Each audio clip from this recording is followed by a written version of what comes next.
Kirim aytır bu dert menim öldürür aman dost ağletir düşmanlarım kuldurur dost ağletir düşmanlarım kuldurur barada bardım bir karadaşa ah aman yazılanlar geldi de mugarip başa yazılanlar geldi de mugarip başa.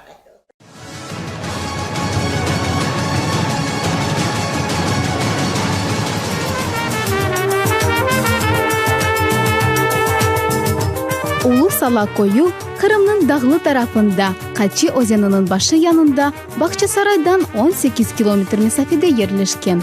Tetkikatçılarının bildirgeyine göre koy Kırım'da 9-10 asırlarda peyda olgan. O zamanları bu topraklar alanlarga mensup eken. Sonra ise Ulu-Sala'nın toprakları Kırım Hanlığı'nın himayesine geçti. Ulu-Sala, Foti-Sala, Beya-Sala köylerinin adlarını umumileştirgen Sala sözü Rum tilinden koy gibi tercüme etili. Halkımızda ise bu şevedeki söz taraf gibi anlatıla. Koy adının peyda olup tarihi hakkında soruşturulgan insanlar arasında tek biri cevap verebildi. Я Барашева Эминем, дочь Барашева Февзия, уроженца деревни Ulu-Sala. Ну, мой отец проживал в деревне Ulu-Sala, и его бабушка, дедушка со стороны матери, со стороны отца, все его предки проживали в этой деревне. И года 2 тому назад я начала интересоваться деревней своего отца и потихонечку собирать материалы, восстанавливать схему домов, кто где проживал, а потом находить этих жителей, собирать старинные фотографии, у кого в доме какие сохранились, а также собирать их биографии, рассказы очевидцев в деревне, трагедии деревни Ulu-Sala. И нас интересует не только вот трагедия деревни Ulu-Sala, нас интересуют вообще люди, как проживали до начала войны, в годы войны, и потом как их жизнь сложилась, депортация. Нам вообще все интересно. Вот. Каждый год мы собираемся возле памятника, тех, которых вот, сожгли заживо в годы войны. Старики читают молитву, ну, вспоминаем тех, кто не вернулся на свою родину, в Крым.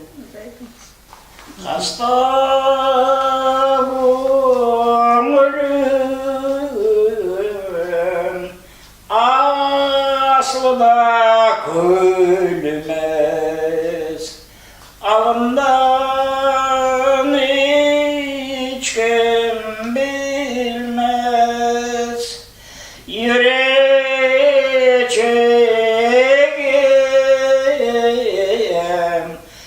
üstüne bektir görünmez, ağletme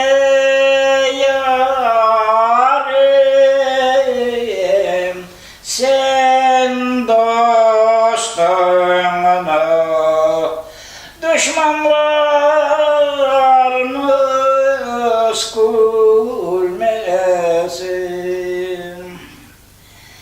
Bir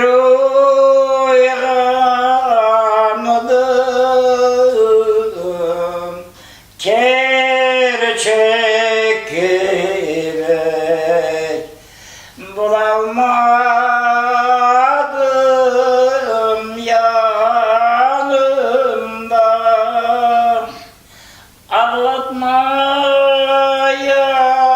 yarim, sen dostumunu düşmanlarımız gülmesin.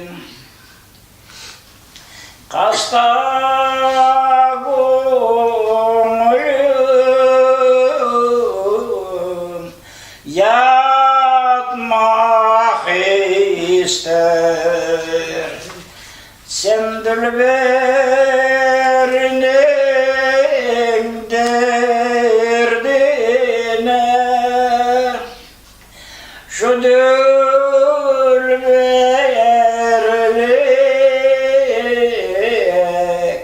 senden de geçer.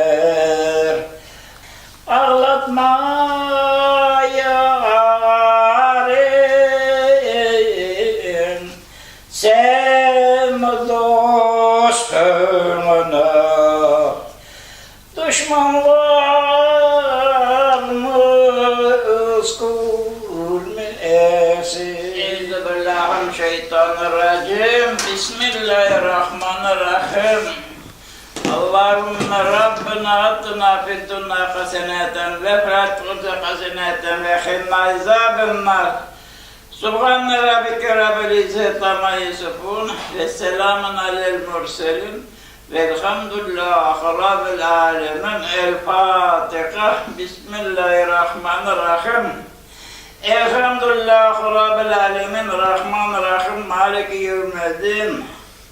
İyyâke na'budu ve iyyâke nestaîn. İhdina sıratal mustakim sıratal lezîne en'amte aleyhim gayril mağdubi aleyhim veleddâllîn. Öldürülürge bir rahmet kalganlarga sağ.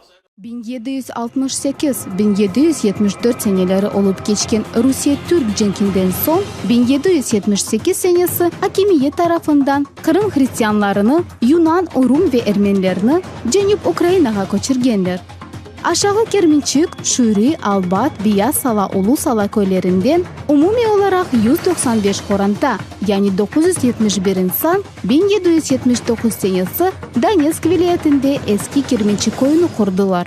Koçmege istemegenler ise İslam dinini kabul edip doğan topraklarında yaşamak devam ettiler. Список населенных мест Таврической губернии весихасына binaen 1864 senesi Ulusala köyünde 2 cami olgan. 54 aile yani 216 insan hepsi Kırım Tatarları yaşaydılar. 1897 senesi geçirilgen bütün Rusya cetvelge aluf yani peripes neticesinde köyde 509 sakin, onların arasında 480'ı Müslümanlar yaşaydı iken. Köyde çengineler çok yaşaydılar ve kaydetmek gerek ki onlar da İslam dinini kutkenler. 1926 senesi köyünü Bahçesaray Memuriyeti'ne koştular. Köyünün özü ise Ulusala Köy Şurası'nın merkezi sayılaydı.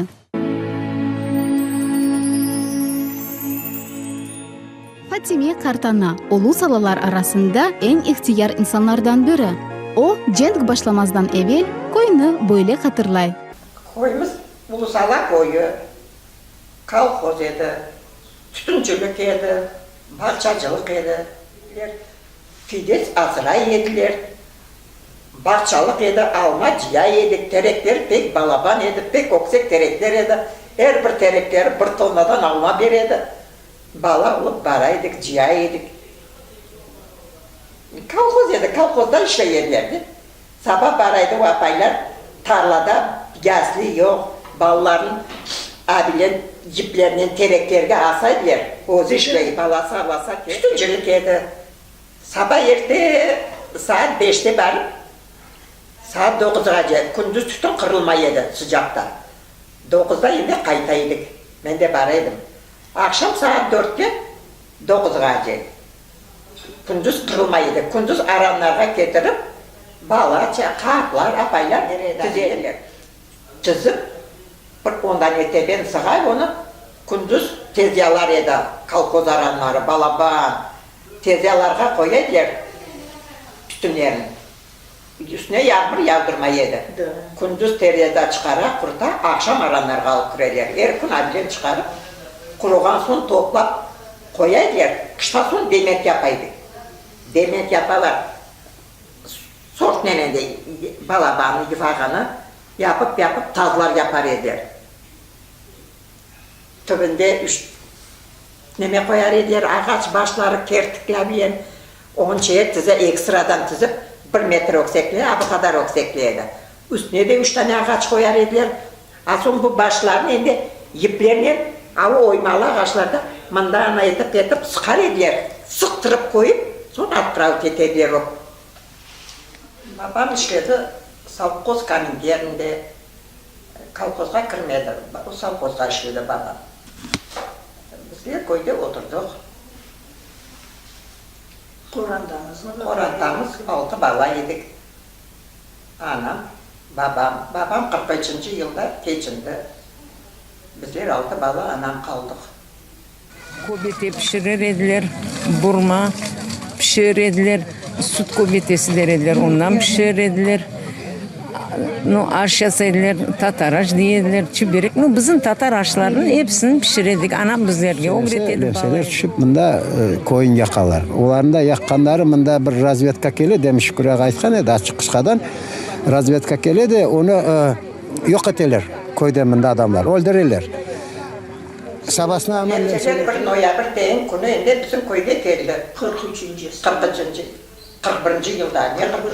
41. yılda bizim koyda geldi lemseler. 25 lemse kaldırıp kayıttılar.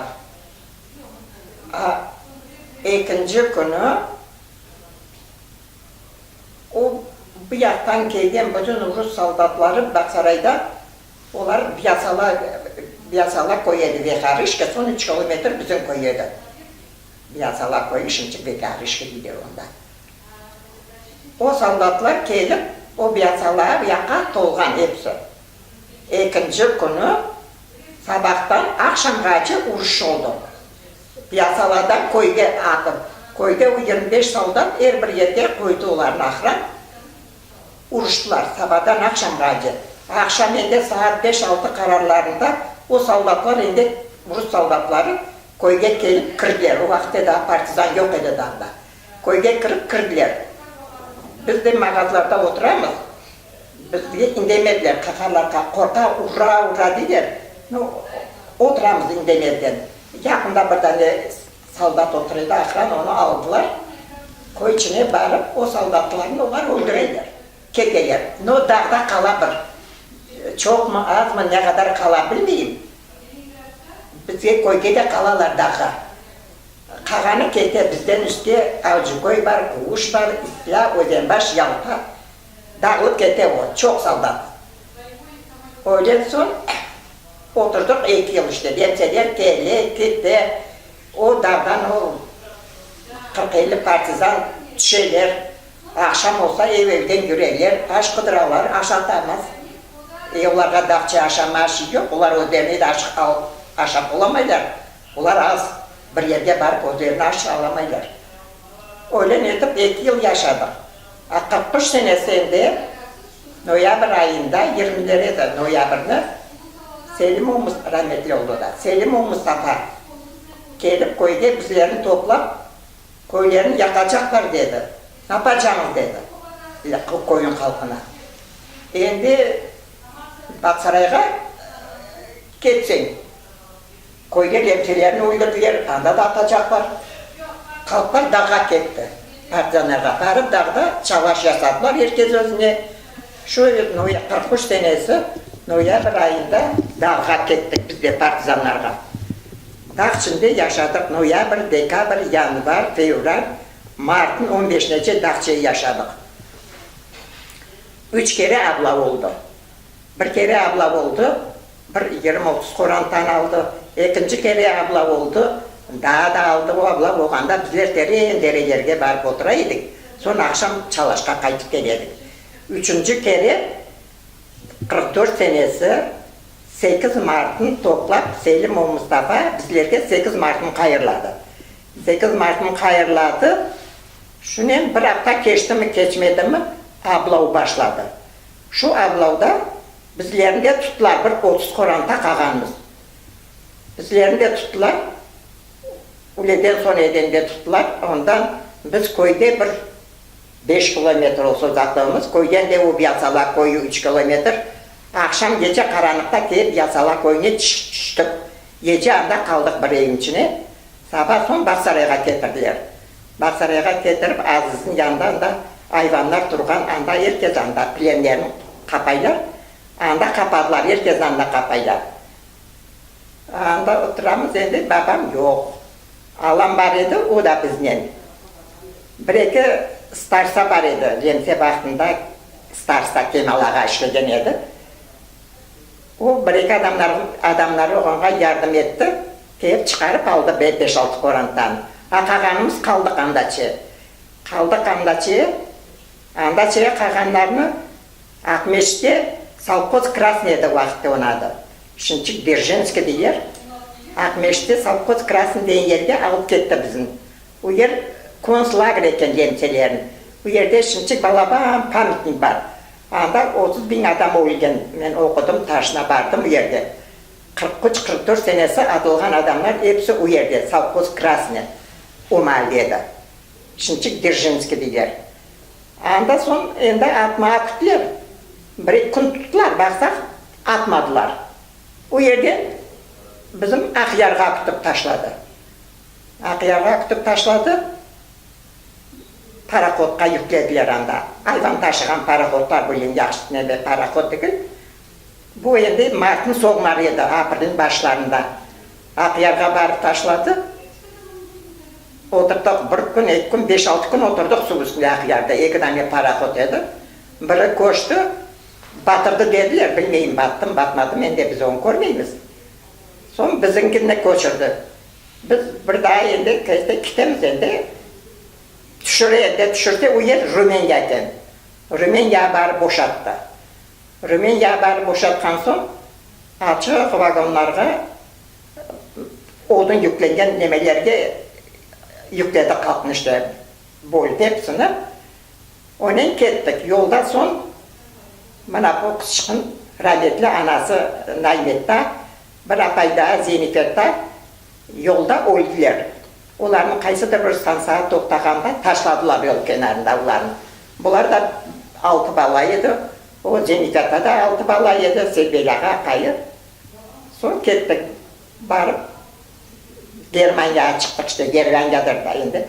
Onda toktadılar balabağınızdan gelir. Onda yonduralar, başın kırkalar, neteler. Bu yerge, bandige, son urbalarını bu yerge taşlap arbatçı urbaları verdiler.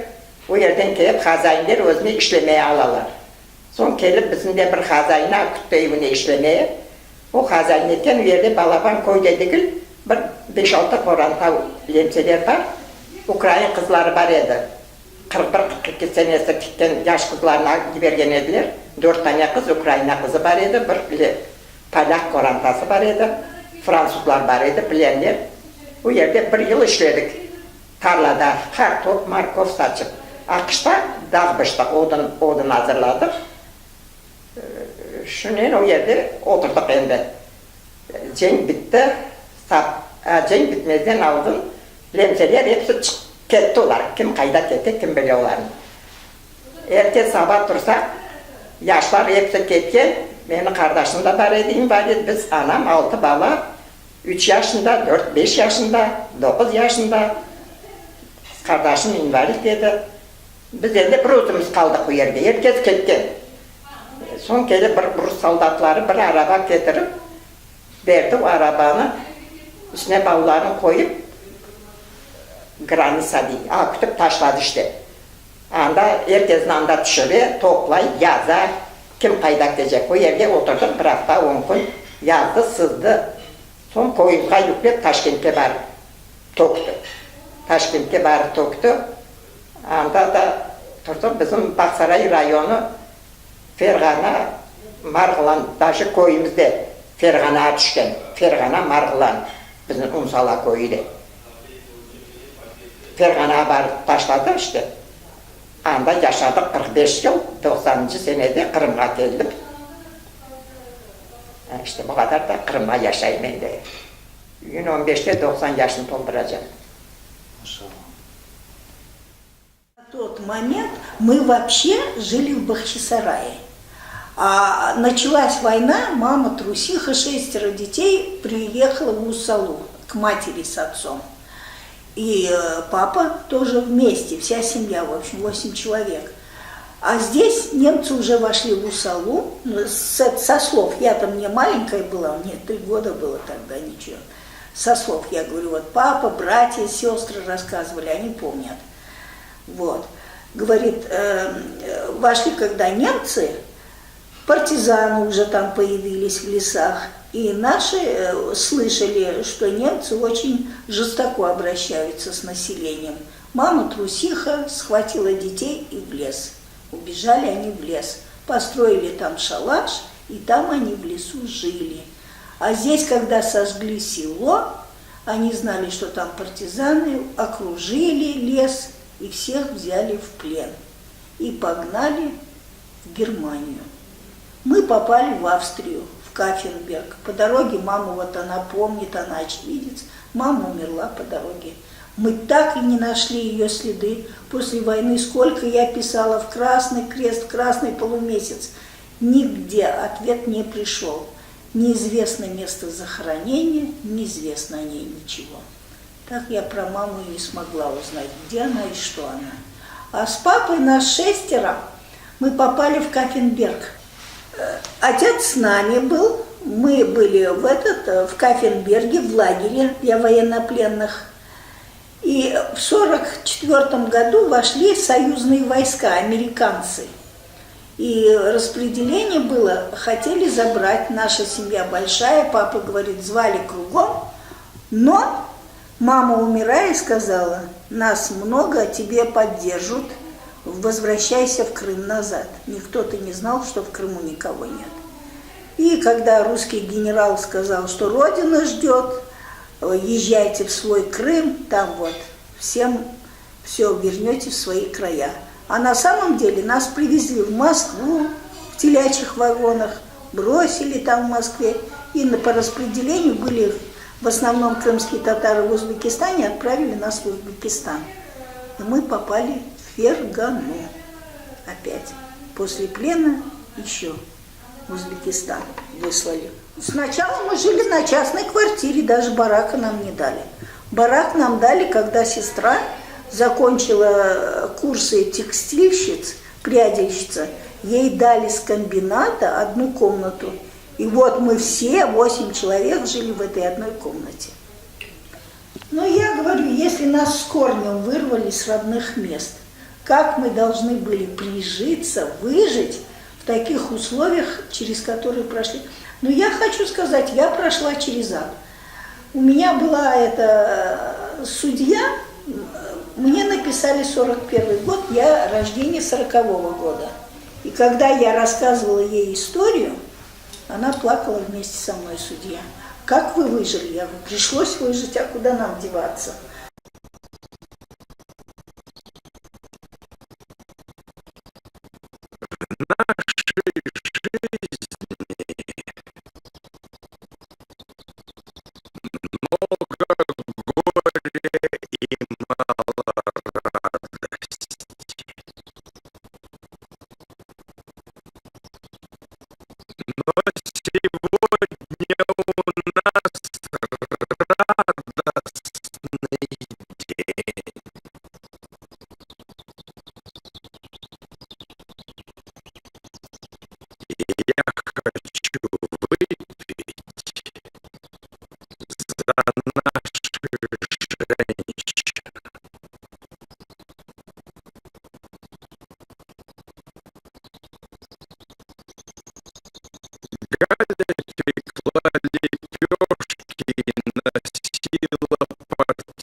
Если вырвать с корнем любое дерево, оно должно прижиться, если за ним ухаживать, если создать ему условия. Она кто что создавал. Нас как вырвали с корнем, отправили, мы попали в плен, другие попали, мои тети, дяди, их было 9 человек, На севере были часть из них в Узбекистане. Очень тяжело было всем. Все жили в бараках, как я сейчас помню. Ходили мы босиком, в тапочках, я сейчас помню, в галошах, в тапочках. Потом появились фуфайки, одевали зимой. Да, ничего не одевать, не кушать. Кушать за хлебом стояли в очереди одну. Нам давали 3 буханки на 6. Мы пока ее доносили, где-то часа в 3 ночи, этот хлеб привозили, мы получали. Все дети мы стояли за хлебом в очереди. И эти 3 буханки мы съедали по дороге. Мы домой ничего не...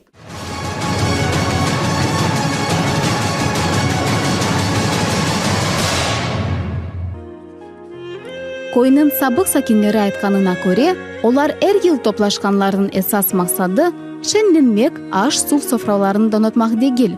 Олар дешетли жең заманында жүз берген ажыныклы фажия нетижесинде шейит олуп кеткендеринин ve bütün keçmişlerinin ruhlarına dua okumak niyetinin көрүшүүнү teşkil ettiler.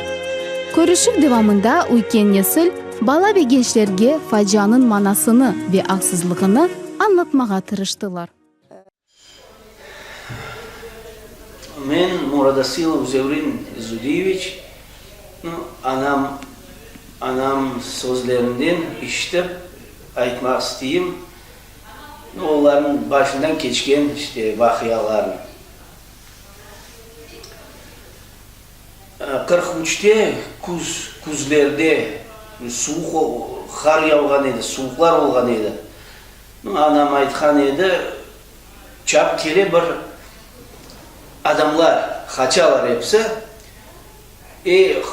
Bütün köyden kaçın adamlar, kaçın cema, nemseler kele, koyunu yakacak. Deyip başladılar kışırıp, kaçıp gelmeye. Son bitamda garip, tez nesi var edi, aldı eline, işte ballarını tez giyindirip, çıkıp kaçtılar dağa. Bütün köy dağa kaçtı. Taptılar bir endek. O endek içine bütün köyün halkı saklandı. Yani son bir gün anda bunlar bir gün yaşadılar. Kim nas bir palatkalar kurup oldu. Tayaklardan avun tulune kirip yaşaydılar. Son bir gün sabah erte garipler pek açtan öldüler. Kim ne var idi o avlu eline ne al boldular avluda çıkıp kaçtılar evlerinden. Açtan öldük diyen anam. Açlık, aşama şey yok. Hepsi boldurgan. Uşugenler. Yani son sabah, erte sabah diye iştemiz. Nemse lahırları, köpekler başladılar avlama. Nemseler geldi, başladılar nemsece hıçırmağa. Son başladılar atma topeye, осветительный patronlarını. Yer yarık oldu diye. Yer yarık oldu. Bütün şeyimiz avle diye. Korunemiz diye. Yani son bunlar başladı. Nemsiler kıçırıp çıkarmaya. Endekten hepimiz çıktık. Anda bir sokak var iken. O sokakka sıraladılar hepimizin. Baksaray tarafka aydap gittiler bizleri. Son bayağı yol yürgen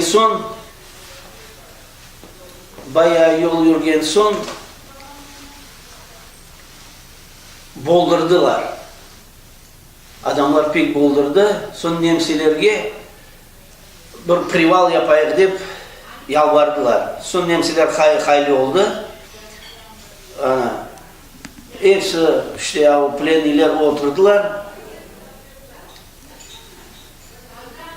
Bir 15-20 dakika oturdu diye anam.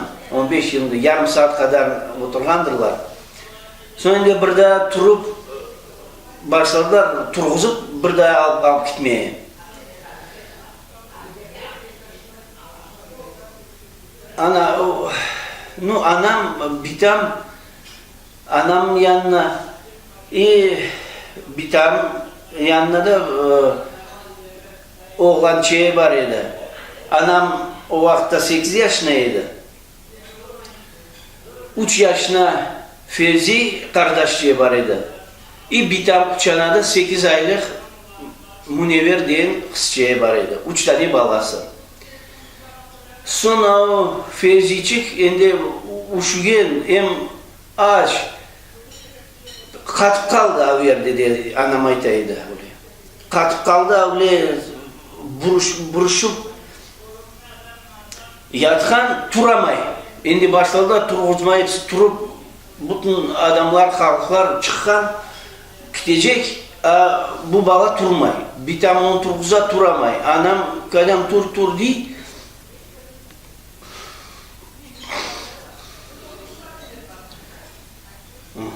O bala turamaydı.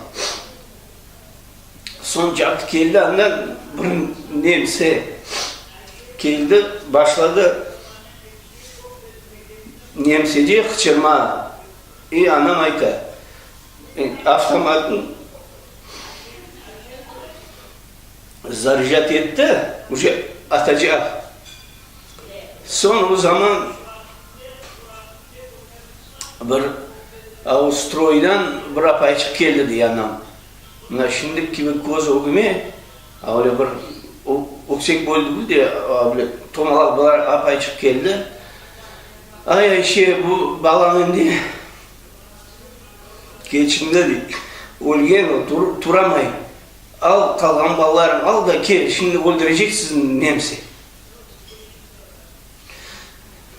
Öyle son ana biter.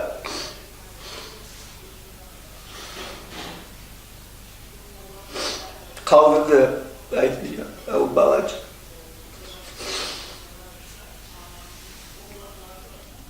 Öyle işte onlar gelip çıktılar Baksaray'a.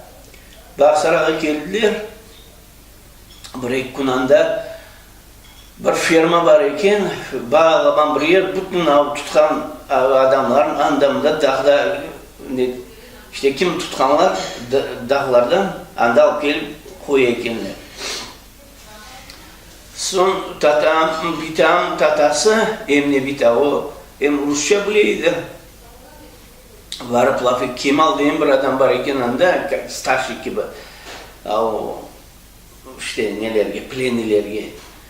O nemselerinden bir iki anlaşa iken son emne bitam kimde ne var edi, akçı kim ne işte bergen toplaganlar.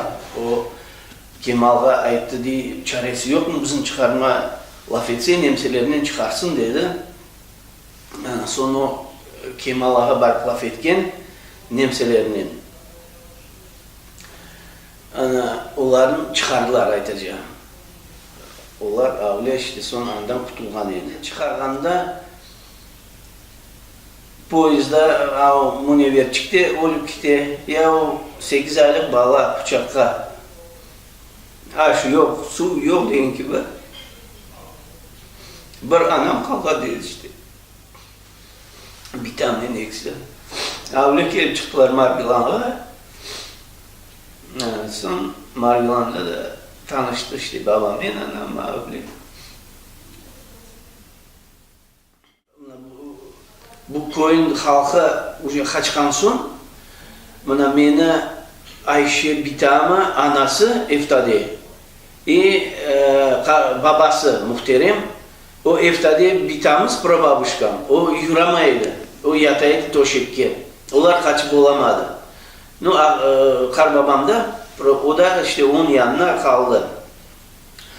Buna son bizler Bitam ağası Hasan dayı. Hasan dayının oğlu Subiday Mazınka yaşaydı. O'tgan yıl o da rahmetli oldu galiba. O son Subiday'ın çok geleydi bizge. O aytaydı. Buna bu olar anda endi dağı kaçkan son anda körüne bizim koy umsala uzakta körüne işte nu bakalar tutumluya çıka bir son bu Asan dayım oğlunu ala Subidayımı. Edi yürü oğlum bakayık ne olgandır anda deyip keleler koyga. Keseler koyga endi nemseler işte kitken nu baksalar bütün koy yakılgan kalgan halkların hepsini toplayanlar, kim kalgan kaçıp olaman, onun hepsini bir evge alıp gelip toldurganlar adamların, kaçaman söylerin, anda kapaganlar da hepsini yakkanlar.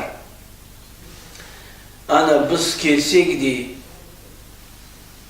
ana Asan dayım birinci gördü onu adamların o kadar yangan son yağlar tap akıp çıkan edi yolga di. O kadar pek muşkul edi.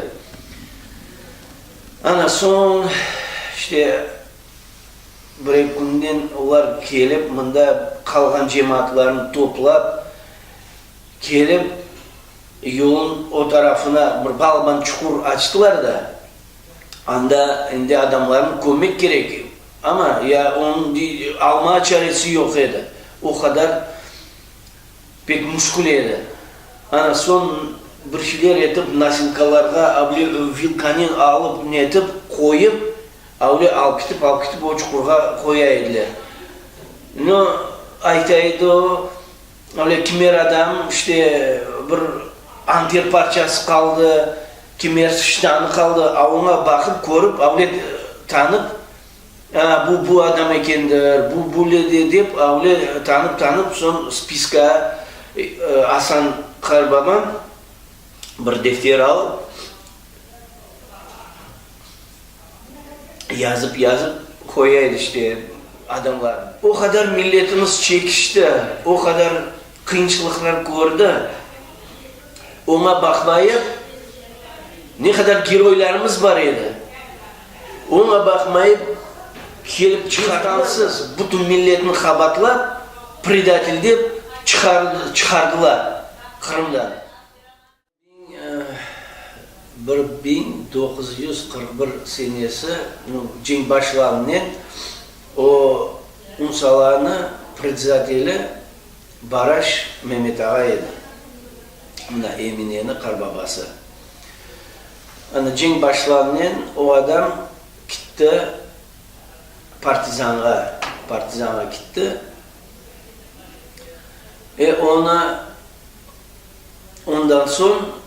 Ondan son koydular men karbabamı председатель.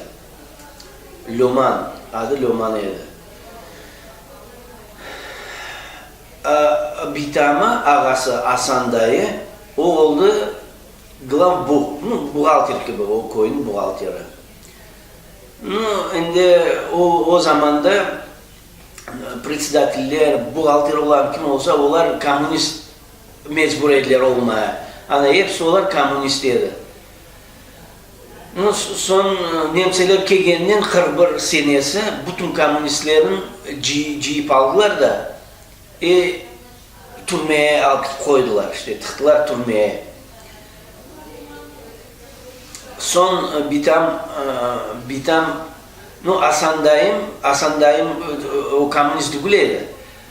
Son bitam ağasına var, ağa bunun bir çaresi yok mu çıkarma deyip işte sumarladı ağasına beraber barıp andan bundan bir kesek neler spravkalar ciyip yaxşı adam onu işte hınzırlığı yok, bir şey yaramazlığı yok deyip öyle dokumentlerini ciyip barıp çıkardılar Karbabam.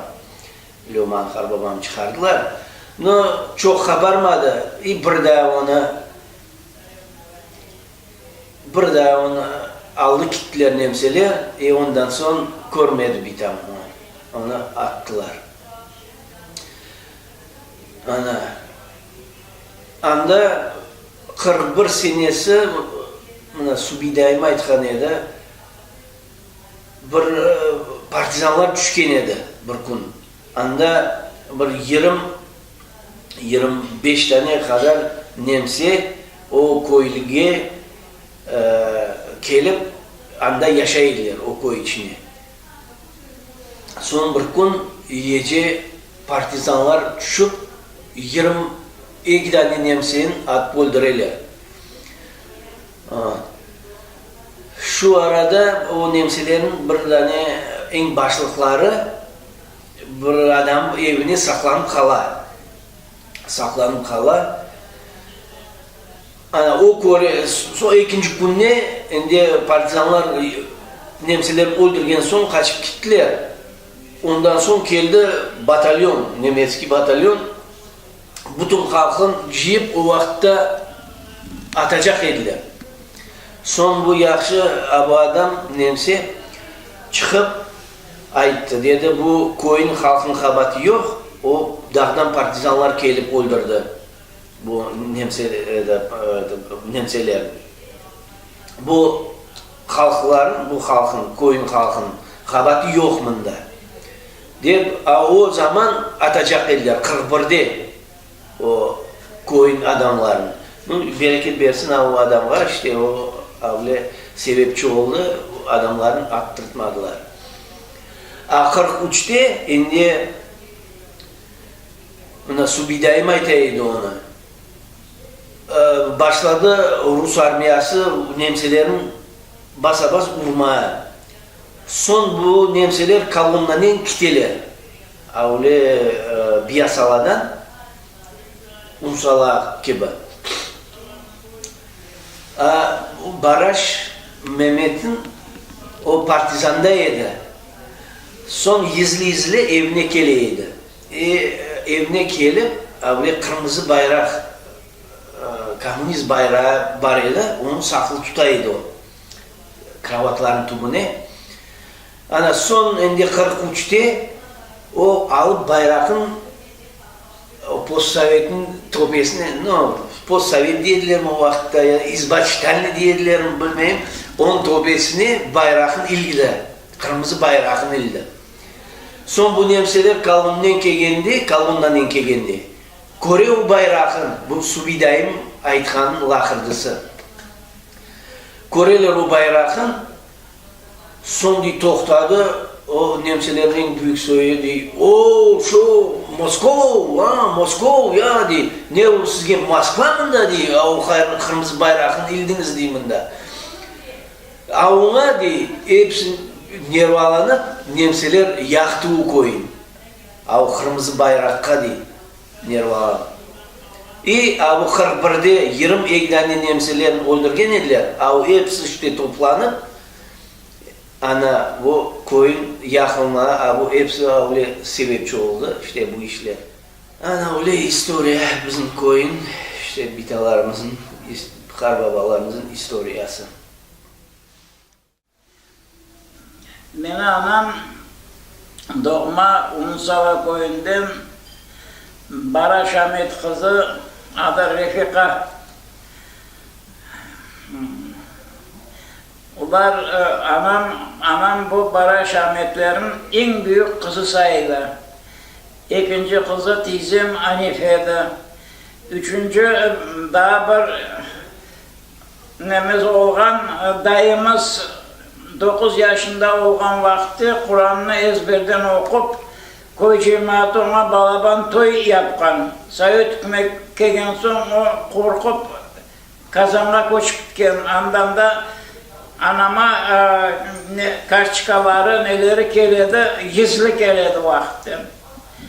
En küçükleri mana Mehmet dayım, mana bunların karbabalaları. Unsalaga ağam mektep direktörü olup bargan edi. 34-35 seneleri men anda katnaydım. Son Ahmet Karbabam, Baraş Ahmet Karbabam kolxozuna bir Mart'ta dağın tübünde balaban bir çayırga kavun karpuz saçıydı. Biz, men bunu babası Nuri Füyüzi Jeyilip barıp, babama baraydık da o bizlerin kucaklap öpüp, son bizge kavun karpuzdan soyup beredi. Ana. Ondan gayrı da ustalıkta yapaydı. O yakın koyduğum bir 2 kilometre 3 kilometre dağların arasındaydı çayırı. Anda da babam ana şu kolxozun bakçısı sayıladı o vakitte, onu bakaydı. Ağam, Edem ağam 40. senesi Çerkas Aviyo Şkolasını komandirler nesini bitirip armiyaga alıngandan Çerkas'a komandirler hazırlagan ne de okup bitirip cenk başlamazdan öne Yaraslav koyuna şehrine düşken edi. Cenk başlagan birinci günde ağam Leningrad frontuna düşüp soğungu pismonu men ondan bana geldi. Üyde başka menden gayrı anam babam ular cahil ediler, okup olamaydılar. Onların kegen kağıtların, pismoların men okuyordum. Neva boyunda cenkleşemiz dedi. Tekrar yaralandım, yengildim. Bir daha kayıtıp dedi, cenke girdim ben dedi. Neva boyunda bu blokada, Leningrad'ın blokadası. Bu pismonu ben oktabr ayında algan edim. Ana yakında kıdırıp knigapan bittin, onun nesini taptım. 41. senesi oktabr ayında bu anda komandır rota olup geçingen ekim. Onun bana nesini verdiler, voyenkomattan izbişenesini aldım. İkinci ağam bu lotçik istribiteli. Cenk başlagan vakti Tbilis'te lötçükler hazırlagan uçuluşçede okup sırazı bularını Stalingrad frontuna uçturalar. Stalingrad frontunda bu 2 kere 3 kere havaga koterilgen son kontuzya olar. Kontuzya olup burada samolotta uçamay ama aeroportta instruktör olup yanı kegen lötçükler hazırlagan neges, cenk bitken canda instruktör olup anda çalışar. 47. senesi, armiyaga 40. senesi gitken edi, 47. senesi demobilizasyon olup Özbekistan'a kayıtıp geldi. 3. ağam Avlamet Gafarov 38. senesi armiyaga gitti. 38. senede Kaçinski Avyo Şkola'da avyo mekanikler kursunu bitkizip cenk başlagan vakitte Çornomor flotunda, Karadeniz flotunda başta Odessa'nı zaşişat etti, son Sevastopol'u zaşişat etti, son Novorossiysk, ona Malazemla degen yerini eşitkendir. Şu Malazemla'nın içinde onu bir tane samolotu 27 tane samolotlu var ekan, bunu ağam обслуживаниесinde. Bir samolotu ne Venüs'ünde pasatka yapar. Onda çevre bütün nemseler tepede durabular bir çukurun içinde uyar. Smert Dalina sayıla. Gecesinden soldatlarla beraber o samolotlardan çıkarmak için başka motor alıp barıp ona koyup samolotundan çıkarmak için bütün yerde olan çaslar Dimavoy Şaşkan'ın Dalina'nı bekler. Anda da bir optunu löçken koyup sırası yürüyüzgen son andan alıp çıkmak gerek. Şunen de samolotundan alıp çıkandan da front başlay. Front şunun Novorossiysk'in başlaylar asfaltat etmeye. O doğrusundan da mende bir tane statya var. Koşutov Novorossiysk gazetasına yazgan bir statyası var mende. Statya var. Выполняя приказ. Son bir momentini aytmak isteyeyim, bunu bilmek gereksiz. Bu 38. senesi armiyaga gitti. Bizlerini Kırım'dan koçurgen vakitte bu voyinska частın stansa Sakalakornige'ye gelip Kırım'dan Beskansa poyizler çıkaberi, bunların poyizini vermedi, linya zantı. Ağam çağırırlar. Kiminde deyip tanıyorlar onu bizim koydaşlar. Anam o vakti o neden yıkılgan kolunu pertken vagondan düşemey. 38. senesi ana 44 senesi 38'den 44 senesine 4-5 yılın arasında 5 minut ablam ağam anamla görüşe. 5 minuttan polis koçuktu, ağam yolun ortasında kalar. Son bunu gelip çepten durgan kadınlar kolundan tutup nege alıp çıkarlar. Ondan sonra bu başından avtomatını taşlamayıp Cengiz Oğunacı yürüp 48. senesi demobilizasyon oldu. Hem de özüm doğrusunu aytmak isteyeyim. Özüm 44. senesi hem de nemseler kaçmaya başlayan vakti köylerden çok yaşlar, uşağın öyle neler cışılıp Kuşka partizanla bardık. Anda partizanda bu Mart aylarının kaysı günlerinde de bilmeyeyim. Son bizlerin anda balganlarımızın tızıp hepimizin adeliyeni edip bir Gruzin, Saşka degen bir Gruzin'den komandır adeliyeni edip alıp barıp bizim Masandıranın töpesine yaylağa vakti nemseler avuçtadan kaçalar, maşinaları, bez kansa, küte. Son bizim adeliyeni neleri bir tanesi maşinaların pavorotlarda bir tanesini attırdılar anda. Son bir gün hem de ura oldu. Şu Masandıra'ya geldik. Masandıra'dan Yalta'nın içine girdik. Regularına armiya gelgence 3 gün o güne partizanlar Yalta'nın nemselerden temizlediler. Ben de şunun için dedim. Mauşan adamlar bizim RKK sanatoriyasında bir hafta tuttular. Son bir gün gelip bir tane komandır, kapitan sdайте все оружие, все холодное оружие sdайте. Bunların hepsini tapşırdık. Son sıratızı bizim navereciden alıp barıp bir tane zdanyanın yanına toktasak MVD SSR yazılgan.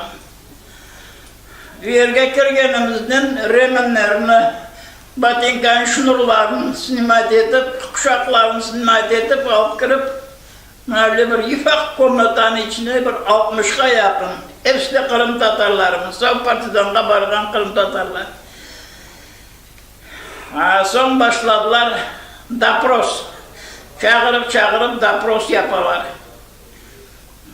Daprosu da bizim köyde nemselerin vaktinde Sama Abarona kurulgan edi. Bu Sama Abarona'nın biz 2 koyunu yaklaştan kurtarıp kaldırdık. Kermençik koyu ve Ayrgül koyu bizler önce sınırda duruyorduk. Kermençik'in adamları bütün koçurgen ediler. Bizler önce sınırda duramız. Şu Sama Abarona'nın için bu bizlerin hepimizin başladılar nakazat etmeye. Şayet'in Yalta'da yakın bir ayga yakın oturduk anda Yalta'da türmede. Son rayonum. Kim kaysı rayondan olsa o rayondan bizlerini avuşturdular. Biz de Kuybişev rayonundan olganımızın Kuybişev rayonundan olgan adamların hepsini bir suda Bekir'e yüklep çevre çetimizge avtomatlarının soldatlar oturup Çerezay Peter alıp gelip Albat'ka bir kanuşla getirip düşürdüler. Bizden de girsek, o kanuşlanın içinde Belbek Dalinası'ndan kaç tane adam, biri starsı olgan, biri polisçi olgan, biri bir şey olmagan, biri mollalık yapkan, yakın 300 adam onu kanuşlanın içinde yatalar. Bugün de 15. May günüydü bu vakıya. Son ben Albat'ka gelgen son bir tane Almatalı Siledretül'e düştüm. Almatalı Siledretül'e alıp vardım ben Dapros'ka. Ben dedim, sen dedim, Sayit Apitsersin dedim. Da dedi. Как ты dedim, мне где-то там 3 брат dedim воюют. Я пошел партизанам помочь им, dedim. А вы меня, dedim, в тюрьму посадили. Раз, dedim. Второй вопрос у меня вам, dedim. Почему нас, dedim, немцы оставили, а сами убежали? Я тогда, говорю, учился в 7 классе. Что я должен был делать, dedim. Повеситься, что я должен был делать? Скажи, пожалуйста, dedim. Если твой пистолет есть там, dedim, пуля, возьми, стреляй, что нас мучаешь, dedim. Başta bu açulandı, birtalay turgan soň, yok dedi. Давай серьезно поговорим. Soň bu küldü, boşadı. O Yaltada yazılgan protokolunu böyle sızıp kısa etip yazdı. No yaxşı dedi, иди dedi. Я через 2-3 дня я тебя туда вытащу dedi. Sizin tutkanlar 18 Mart'ta hacı. Şu konu boyunda bu vakıya 16. may günü olgan edi. 17. günü sabah erte tağında bu kanuşuna yolga yakın maşinalar beskansa kiteler, kıçıralar, ağlaylar, kadınlar, balalar. O kanuşların pencerelerini barıldan çıkıp bakamız desek, soldatlar, atalar baktırmaylar. 3 günden son gelip gene bu kapitan edi, Almatalı. Gelip beni çıkardı. Sen dedin de svobod musun dedi. Ben dedim, kuda домой paydu desem. Yok dedi, уже там никого нет dedi. Şu kapitanın yakın bir 2 hafta beraber oturdum onunla. Son bazda bir yürüp köylerge aylanıp gelemiz. Andamandan o saklı şeylerin kıdıralar, tapalar, o iskatillerini şey etip 12 adam jığıldık. Menkilik. O kalganlarını, o kanuşna içinde oturganlarını alıp girerler. 3 minut süt, troika süt ete. En az sürük 12 yıl. 15 yıl, 18 yıl, 20 yıl. Hepsinin ana bir haftaga barmayıp bu kanuşnanın içine yakın 300'e yakın adam vardı. Bir hafta barmayıp hepsini süt edip vagonga yükleyip verdiler. Biz 12 tane adam kaldık anda. Son bizlerini Kermençik koyunu Envadiye'nin atlarına pişen çalma alıp gittiler. 24. üyün gece anda pişen çalıp yürüdük. 24. üyünde ikinci viselerine başladı. Grekler, Armeyan, Turetske, Poldun, Sigin, bizden son kalgan adamlar, o Simeşin, Rus korantaların yüklediler. Onlarla beraber koşup bizlerinde 12 adamını barıp Başkırı'ya kaçtık. Başkırı'nda Ufa'nın altında Sotskor degen Balaban nefti pragonlu zavod var. O zavodga bizni alıp asfalt çekine barıp işe koydular. Son başladık. Men bir özüm, Koranta kayda gitti bilmeyeyim. O adamlar da şeyler son başladı Özbekistan'ın bağlanmağa. Son bizden büyük adamlar var idi.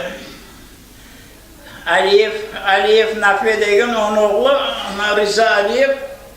Şu adam oğlu yakında cenazede Appazov'un cenazesinden de görüştük o adamla. Ular öğrettiler, kaysi yolunun Özbekistan'a gitmeye mümkün. Son stansaların kayısından düşmek gerek, kayısına çıkmak gerek. Kaçıncı senesi taptığınız zaman? 44. senesi Ağustos aylarında. 44. senesinin Ağustos aylarında ucu. Ucu anda Başkırı'da sırası komendant uçup kaldılar anda da. Son bizler hazırlandık, 3 tane bala hazırlandık. Özbekistan'a gitmeye. Gündüz nege çıksak, vokzalga komendant gelip bizlerini tutup alıp gitti. Son baktık gördük bu kunduz olmayacak, ay dedik kendi gece çıkarız. Gece çıktık 3 tanemiz, bir tane arkadaşım balalıktan beraber ösken komşumuz edi. Bütün vakit beraber edik. Biz 2 tanemiz Kharkov tarafga gitken poyizga çıktık. O Daşı Sibir'e gitken poyizga çıkkan. Onun bir daha da sekber görüşmedim. Şay etip Penzi'ye gelip düştük. Penzi'de milisiya bizim tuttu. Kayda gidesiz? Ben dedim, poyizdan kaldı. Kaytmadım, ondan kaçtık. Poyizdan kaldık, bilmeyeyim bizim Koran'dan kayda giderdiler. Sonra 3 günden sonra mayor edi o adam. Aysa dedi, ben sizin dedim onda tutamayım. Bana sizge bir napralini yazıp vereyim, doğulgan yerinizge gidin. Anda onlar kayda sizin Koran'dan bergin, ondan taparsınız deyip, ya neden gideceğimiz? Только dedi pasajer poyizle.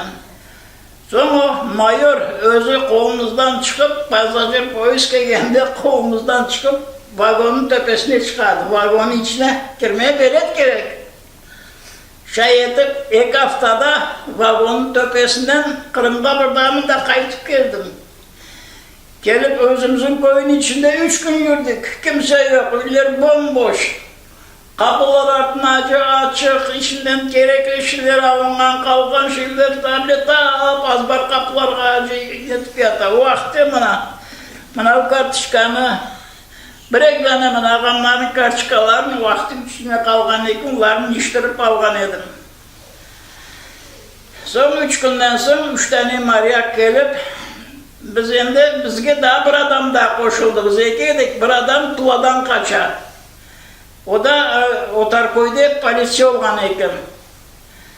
3 günden sonra 3 tane maryak gelip bizim arestavat etip aşağı yürülde uşu yanı koçup kelgen Bryansk oblasından kelgen yanı pereselensler var edi. Bir gün anda Vistovka'da tuttular. Bir gün Vistovka'da oturduk. Gelip bakarlar. Bir tane yaş kadın geldi, kız edi vakti. Baktım yakmıyor. Sonra yakında kaç yıl o günü koydeşlerin stırçasını yaptım. Bir tane kartana yürü aralar oradan dedi. Sonra kim kıdırası desem buna böyle sonra ben aytıp verdim. Dedim ben edim. Sonra albatlar men Kenan o albatlar načalnik milisiya meni yaxşı tanı endi dedi 10 yıl alırsın üçün qaytıp geldin. Sonra o spravkani göstergen soň тогда dedi idi dedi gulay gide хочешь. İdi gulay gide хочешь. Sonra qaytıp gene koyumuza geldim. Kesem koyumuzda Yevpatoriya'dan bir kadın Sovet председатель kelgen. O dedi ya davay dedi tebe usanavlu. Yaxşı dedim men razıman ne deseler. Sonra barında sığırlar tutkan hayvanlar var onların bakan odun hazırlayın koylu balasımız da bizler. Şey edip noyabr ayın ortalarına yürüdüm. Bir gün Albat'a düşsem poştaya gireyim. Tez ama Albat'a barıp geleyim tez. Poştaya girsem bir yaş çık oturam ben dedim письмо нет ли там я хочу проверить desem. Вот dedi целый мешок письмо dedi. Посмотри dedi я не знаю куда их отправить кому дать dedi. Hepsi de vakti треугольник почтовый adresine. Oturdum, bir gün oturdum poştaşına, o bilgenlerim adresini yazıp aldım. Bilmegenlerimde altına Tatarca yazdım. Sizin Kur'an'dan göçürdüler, bunda yoklar. Dep, son ana kışık av kağıtlarım hepsini kaytarıp çuvarga yükleyip avratını verdim de kelgen yerine. Ama ben yakın bir 200 adamın adresini yazıp aldım. Özbekistan'da kelgen sonlarını hepsini tarkattım. Şey etip son bir gün Albat'a düşsem bizimle beraber yaşayan bir Dademişe degen kuzunuz işleyen adam var idi. O bizim koydaşlardan kağıt algan. Kağıtında adresin Akkurgan rayonu, Stalin savkozu, 17 отделение, öyle adres. Onu alıp barıp milisaya gösterdim, bana propiska verdiler. Yusuf Emci, Ulusal faciasını aytıp bersen, ozunuzun kozunuzun gördünüz mü? Ah, endi ona Unsala faciasına ötkenimizde laf bile. Anam endi Unsala'da olgan vakıyanı eşitken son gecelerle yuklamayıp vakti ben ana 27. senesi bu 43. senesi olgan endi o vacıya. Kaç yaşında gelem vakti kesem 15'e de dolmaydım. Ama bu dağ yolları pek yaxşı biledim. Pastayanla anam bir yakka gitse beni alıp yürüdü. Oğlum dedi bari bir haber alıp gelen be. Andan bizimkiler kaldılar mı sakın yok mu? Geldim son saklanıp tepede de nemselerim Rama samarat aylanıp yürü tepede. Bu samarat göründü, dağların arasında taşlar arasına girip gittim. Son yedim bardım. Bir tane padvalga odamlarını doldurganlar. Kirsem üyün altında adamlar yangan, onun yağı akıp çıkan üyün altından abli yağ akıp çıkan. İçeriye girsem bir oba kemik. Baş kemik, ayak neleri.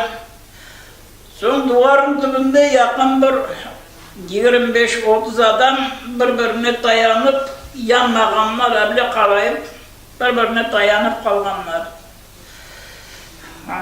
Şularını gördüm, oturdum, özüm kayday barganımın ne olganını bilmeyim, bir daha ağlap, gene şu gelen yolundan kayıtıp gelip uyga anama haberini ayttım.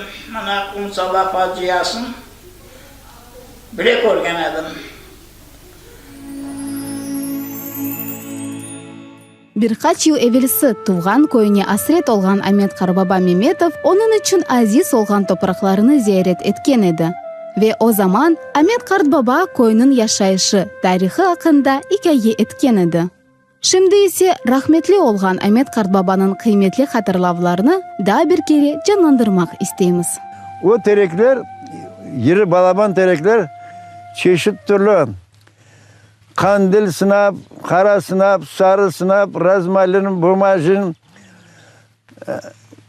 çelebe alma, şafran, pek çok sortları var idi. Armutlar da 15-20 sortu var idi. Kirezler. Bu terekler hepsi tonna alma verdi. Tütünler peri sortka gitedi. O kadar kaç tütünü şey yapediler mi da evvelde. İkinci Cihan Cengi başlanğanıyla koyunun vaziyeti fenalaştı. Koyda partizanlık hareketi failleşti. 42 seneleri bu dağda partizanlar var idi. Gündüz lemseler geledi, gece partizanlar geledi, aş veredik, urba veredik. 43, 42, 41'de onlar da açıydı. 43'te de çoklaştılar. 1943 senesi koyunu yakacaklar gibi haber geldi ve şaşmalagan köylüler özlerini kurtarmağa aşıktılar. De kayda baracağım. Baksaray'a barsan partizan deyip atacaklar. Baralmadık. Dağa gittin dedi. Dağa gidip onda dağa 6 ay dağça yaşadık. Koyun yaktılar. Bir ev kalmadı. Belli olğanı gibi 2. Cihan Cengi zamanında Kırım Tatarlar partizanlar hareketinin faal iştirakçıları ediler. Partizan hareketi ekseriyalarda yarım adamazın dağlı meskin yerlerinde faal idi.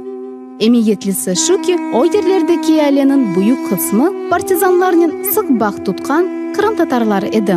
Onlar partizanlarını aş, suf, urba, diğer gerekli şeylerini temin ediler ve en esası dislokasiya okupantlarının sayısı hakkında malumatını takdim ediler. Partizanlarga yardım etken eyaleden büyük zarar görgen düşmanlar Kırım'ın 100'ge yakın köylerini yaktılar. Aynı böyle musibet Ulusala köy sekinlerinin başına da düştü. Ulusala köyünde partizanlar 17 düşman razvedkacısını öldürgeni için özünün zulümlüğünün belli olan faşistler tınç eyaleni çeşit türlü sınavlarga ve hatta ölümge uğrattılar.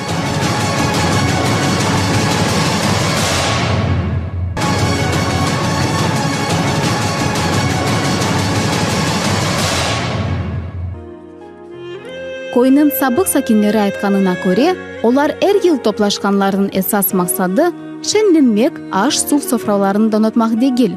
Olar deşetli cenk zamanında yüz bergen acınıklı facia neticesinde şehit olup ketkenlerinin ve bütün geçmişlerinin ruhlarına dua okumak niyetinin körüşünü teşkil etilir. Körüşün devamında uyken nesil bala ve gençlerge facianın manasını ve haksızlığını anlatmağa tırıştılar. Karbabamның dayımı o 43 senesi alıp gelip yakkanlar ikisinde. Bu yerde.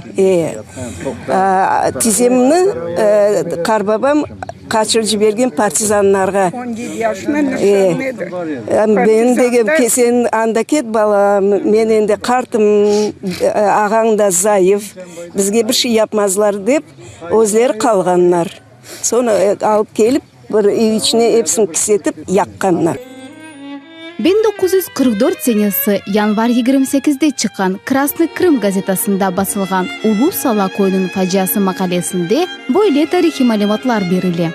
Bahçesaray civarındaki Ulu Sala koyunlarının faciası zulüm nemselerinin kimligidir. Dekabr ayının sonunda partizanlar tarafından basılgan nemseler Ulu Sala koyundan çıkmak mecbur oldular. İntikam duygusunun dolu nemseler koyunu yakalar. Ateş koyunun tek 8 evini tiymeyip geçe. Nemseler koydan çıkmazdan evvel daha bir insanların akıllarına aleyda sığmagan hainlikni yaptılar. Koydan kaçıp yetiştirmegen kartlar, kadın ve günahsız ballarını tellerinin bağladılar ve Ömer Mentayır'ın mağazında kapattılar. Üstülerine ise benzin döküp tirili yaktılar. Zavallıların aygırmaları koyunun her köşesinde duyulaydı. Ateşte Emirsali Hasan, Aşırıf Emirsali, Nafi Ömer, Aşime Nafi, Fatime İsmail, Alime Halil, Gülsüm Halil, Hati Halil, Guli Halil, Gazi Osman, Esma Abibullah, Musa Abibullah, Lila Abibullah, Dilara Abibullah, Enver Abibullah, Süleyman Mustafa, Rahime Süleyman, Eftade Muhterem Mustafa Osman, Zeytullah Mustafa, Abdülmeyin Mustafa, Hatice Filla, Emine Abdullah ve Nazire Mustafayeva'nın yani 25 insanın cesedini tanımak mümkün oldu. Kalgan kul olgan cesedlerini tanımak çaresi olmadı. Kaydetmek gerek ki yakılgan evlerde daha 11 ceset tapıldı. Nemselerinin haksız cezası milletinin faciasına çevrildi. Bunu hiçbir vakit akılımızdan çıkarmakның çaresi yok, dep yazıldı gazette.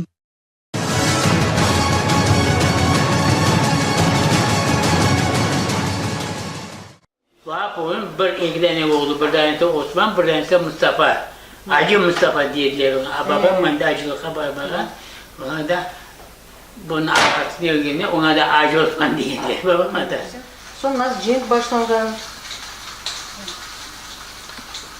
Cenk vaktinde dağda nasıl barıp oturganlarımızın. Yaltağa Östüdün degen tiyeceğim oğlu Koğuş'tan bununla beraber 6 kilo sarımsak ben aldım, 10 kilo sarımsak o bizim sarımsakım. Yalta cenk yoktu da, cenk başlanmazdan öyle bak. Vardık Yaltağa, sarımsaklarını sattık, ben gördüm, ne verirdim boyu. Bir tane binokul aldım, 16 kumuş. Layla'ya çıksam bunun dedim denizin bakar dedim. Ana şu gecesi yattık, bu gece gündüzde başladı. Yarın Bamiket'te abi bir yaş geliyor. Ana durup çapta, arabalar var anda, Dom Kırtyan diye de Dom Kırtyan'a yattık da. O anda arabalardan adamlar hepsinin ne olduğunu, kimsin ne olduğunu bilmiyor. Sabah durup evde bize bir yaş var mı da ben çıktım. Tüddüğünün ikimiz çıksak, vayinler kegenler, vayın kamattan kegenler, kalkmış yarmaya kalırlar. Yalta'da koyun var mıydı? Herkes marştalar sıra gider. Orkestra çalar kalka. Ana şunu da bileyim. Turba çalgın bir kirağa var edi. Şu bir kirağa bir iki laf ayda turbanı çalabilir. Ötüde ağlayın. Herkes armaya nerede ağlayırlar? Ana ben balamım. Vardık evde oturan bir şey getirdiğinde. Bu ne oldu bu boylu? bu Nemsiler cin başlarında ahyarı bambiyesin. Bir tane adam andaydı. Niyelerin bambit etkenlerine ayda, o adamlar da birinin koluna bir şey yok. Birinin koluna ne? Tüm kaçık. Havlisine gir armaya gitti. Son koyga nasıl geliyorsunuz siz? Ana benim de şu günü koyuya kaçmak gerekiyor. Bileyim işte koy dedi ki ne? Gelip koyuya kişimiz Urmika denen yer, koyumuzu 3 kilometre olan kalında Sekayağamı gördüm. Bizim koylu Setya'ya. Omuzuna sıkıydı. Sekayağa ne yapar ki ama dedi. Dedi, cin başladı bağlam dedi buna. Daha disant taşlarlarında dedi, beni de karalı koyularında dedi. Tüfeğimde kundağı yok. Avlesine o şaypeyin avlesine kıyış yeri de avlesine asıldım buraya. Sonra koydu ne var? Gitti dedi, ağanlar da benim oğlum hepsi gitti herhalde dedi. Ana köyge geldim. Onda anam separatörümüzle kalkılga ne? Sütlerine ait ne de separatörde. Bütün halktan da gelecek. Anam ana yol koyun çekti, tümünde o. Kakar Seksevet reisi, Seksevet töpesi, töpü başlarına öbür tarafı bir yere detsat. Bir ev içinde şu an. Anam ana çap çıktı, vay balacığım sen kayda kaldın, ağalarından konuşamadın dedi. Anam ağlayım, ben ağlayım. Şu arada babam da bir yerde geldi, babam da ağlayım. Babam dedi ağanı koruyamadı dedi. Ablanı tağınız. Ablam da. Ana ağamsın, akşam ağam zont etti. Ağam batamıştı, Seksevet boyunca Vayın stolunun nesiydi, vayın stolu? Vayınkamat tarafına. Barış Mehmet, o bir yaman bir şarkı adam dedi o. Dağlardı, dağlardı. Babama aytın nasıl babam yanık nasıl öyle, ne yapacağız? Zeki alam. Beraber olsunuz. Beraber, Füzi, Nuri. Bunlar ne beraber tutun, Olgen rahmetli Rüstem, biz üçümüz dedi, onların bir arabacıkları var dedi. Ben dedim arabam Rüstem, hani bırak, başta kanaşlardan, odana baramızda, arabacıklardan yürür dedi. Evleri mezarlıkka yakınıdı, baraşlar. Bu caminin yanındaydı, caminin yanındaydı, mezarlıkta yeriydi. Sizin evleriniz Osman Bağ. İyi, mında benim karbabam. Baraş. Birbirinizge yakındınız. Son cenk vaktinde, cenk başlanganda son sizler kettiniz mi dağa? Yok, o cenk başlanganda ketmedi. O yüzden koyuya uca neler kalkamadı. Bir tane el kişi kalmadı dedi, yolun tekrarın boyunu hep sarmaya hak etti. Bu Mehmet Ağalar, İbrahim Ağa, Loman Ağa, bunun hiç aklımdan çıkmadı. Maşinağa mingi, arabağa mindiler de Loman Ağa etti. Bir gün deyip cemaat dedi, birbirinize bek olunuz dedi. Ya biz az halkımız dedi. Biz kaytıp geleceğimiz bunda, kaytıp gelip şu koy içine dedi. Biz gelip o düşmanlarını öldüreceğimiz Nemsiye hepsine dedi şu an. O ayıp son Barış Mehmet faydı o. Bir nihayet dedi o. Özleri anlatıldı, kaç katadan katalaklardan, parniklerini parçalagan, zılga datan şaşmalagan, yapacağını tapmaganı. Ana şunu aydı, zılga dedi ki, gel toğanım seni seveyim dedi. Ana ulan o yeri zılgatta dedi ki seviştir. Zılgatta da avuç koygu pristatı şunda. Ana şunu ettiler, ana son o yerde ağlay, herkes ya birçok adam edi vakta gitti. Avuç koydu geldi. O bir kereden bunların grupasında yaş parça sırada adamlar gittiler. Ama bunlar eskice partiyada bunlar Barış Mehmet'e bakan bunların hemşi. Bunlar eski mesela, bunlar eskiden armiyada oldu. 2009 senesinin balasıydı babam. Kaç? 1900. 9 sene. Evet. O vakti 40 kaç yaşındaydı, 50'ye yakın. Barış Mehmet yakşı bölümü. Bu Kurtmolla, Baraşov Kurtmolla. O nenin, o tatasında oğlum edin o ya, o kardeşi değil edin o. Kurtmollar, ne de oldular, bilende oldular. Nikolayevka'da bir akşamda 10.000 adam oylandı. Son nasıl hatırlaysın koyga nemsler kirip kelgeni. Sonra ne Ana, zaman siz daha Şu günü endi nemtiler gelecek endi anlaşıldı diye. Herkes gitti tınçıdı. Tütün aranlarına, herkes tütün hayvan alalarından. Ben de yola çıktım, baktım aldından bir tane açık maşına aldığına bilmiyordu. 3 tane oturarlar üstüne. Ardından 2 tane motosikl. Onların da oğullarından yeri var, Rusya bilmiyorlar var. Ben yolla çekildim. Çok bağlarım. Herkes çekildi. Onlar bir şeyler ayıttı, bizi Seysevet'in gelip sarıp alıp Seysevet'e attılar. Anda kimse yok. Seysevette bomboş yerde. Son otu kuşa gitti. Bu razvedkasıydı. Akşam gece saat 3'ler barada nemtiler gelip koyuya kırdılar maşinaların. Herkes evine çıkmaya, herkes korkardı. Bir boyları gelip bizim azbarlar içine oturdular. Bizim padvalda bir iki tane apaylar var idi, oturdular. Onlara gelip netler, bu şeyler ayttılar ve kaçıp çıkıp oturdular. Ana şuna başladı bir daha strelba, bizim armiya astupat etip gelirken.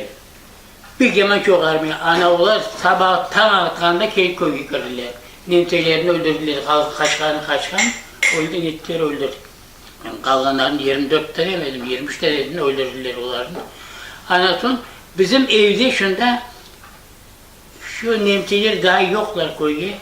Bir adam, Seceremcem bağı dedi, evin tepesine yurtlaşını, anda altını bayrağından oğuzı geldi. Bir kere oraya geldi adam, ben tanımayım onu. Geldi, yavaştan mervetime geldi, babam çıktı. Ma dedi, urba veriniz dedi. Son babam ona ağam urbalarından çıkarıp verdi. Köyünden dedi. Ma dedi, ma verdi. Mınavıların bari takla dedi. Ama pistoletin aklımda yoktu. Urbalarımın kırmızı palotka, kahverengiçten kırmızı palotkası, başı kubanski kalpak, hepsini çıkarıp verdi. Ma onu ben torba içine koyup alıp urumuza takladım. Bu adam ne, bütün gece babamla oturdular ikisi. Военный adam. Военный adam, bu pırkarar olup şey iken. Ana aytacağım ben de nemçiler, bu bizimki yere astupat etip şeygen son, gelip gördüler, herkes dağıldı. İç ağına esmettem de, acemceme esması, herkes vakta süvetlerini yakmayadı, lampa yakmayadı. Bu lampasını yaka kelen krasarmışlar alak diye bunu. Bu Soğancı Akdeniz apay değil, kızı. Adı neydi? O bari kutara emine, bu ayneni Esmat Temal kutuyla, düşünsün süvetini yaptı. Vay di bu son, bu baramına taydı. Vay di bu diyor, sizler özümüzdeki yere kaçıp gelin deyip yaktı süvetini deyip. Ana yüzü kutarımızda atacağı gelir, onda özümüzdeki yere. Ana aytacağım, şunu endetip sabah ende çıktım. Buna bu, bizim koçunda 11 tane maçta yaptı. 11 tane maçlarını Mına bu prokuror. Bu Mapi Mantar'ın soyları ola. Bu adam sizin evinize geldi. Bunun familyası, şimdi ben sizge aytarım. Emir Saliyev Mehmet. Emir Saliyev. O gelip sizde saklandı. Bu Kırım'ın bu arşivный spravkası prokuror olgan, hem prokuror Бахчисарайского района, son помощник прокурора Крымская ССР. Да, Карасу базарда прокурор olgan. Прокурор республики города Симферополя. İşte bu adam Ulusalılı. Peki bu adam sizde? Adı nedir bunun? Bu Mehmet adı. Emir Saliyev Mehmet. Emir Saliyev Mehmet, bu bilirsin kim? Bu Aşirat Devne oğlu bu. Bana bu adam ben bundan bilemem. Bu Aşire kaysa aşire? Asil ne ya? Ali ne o?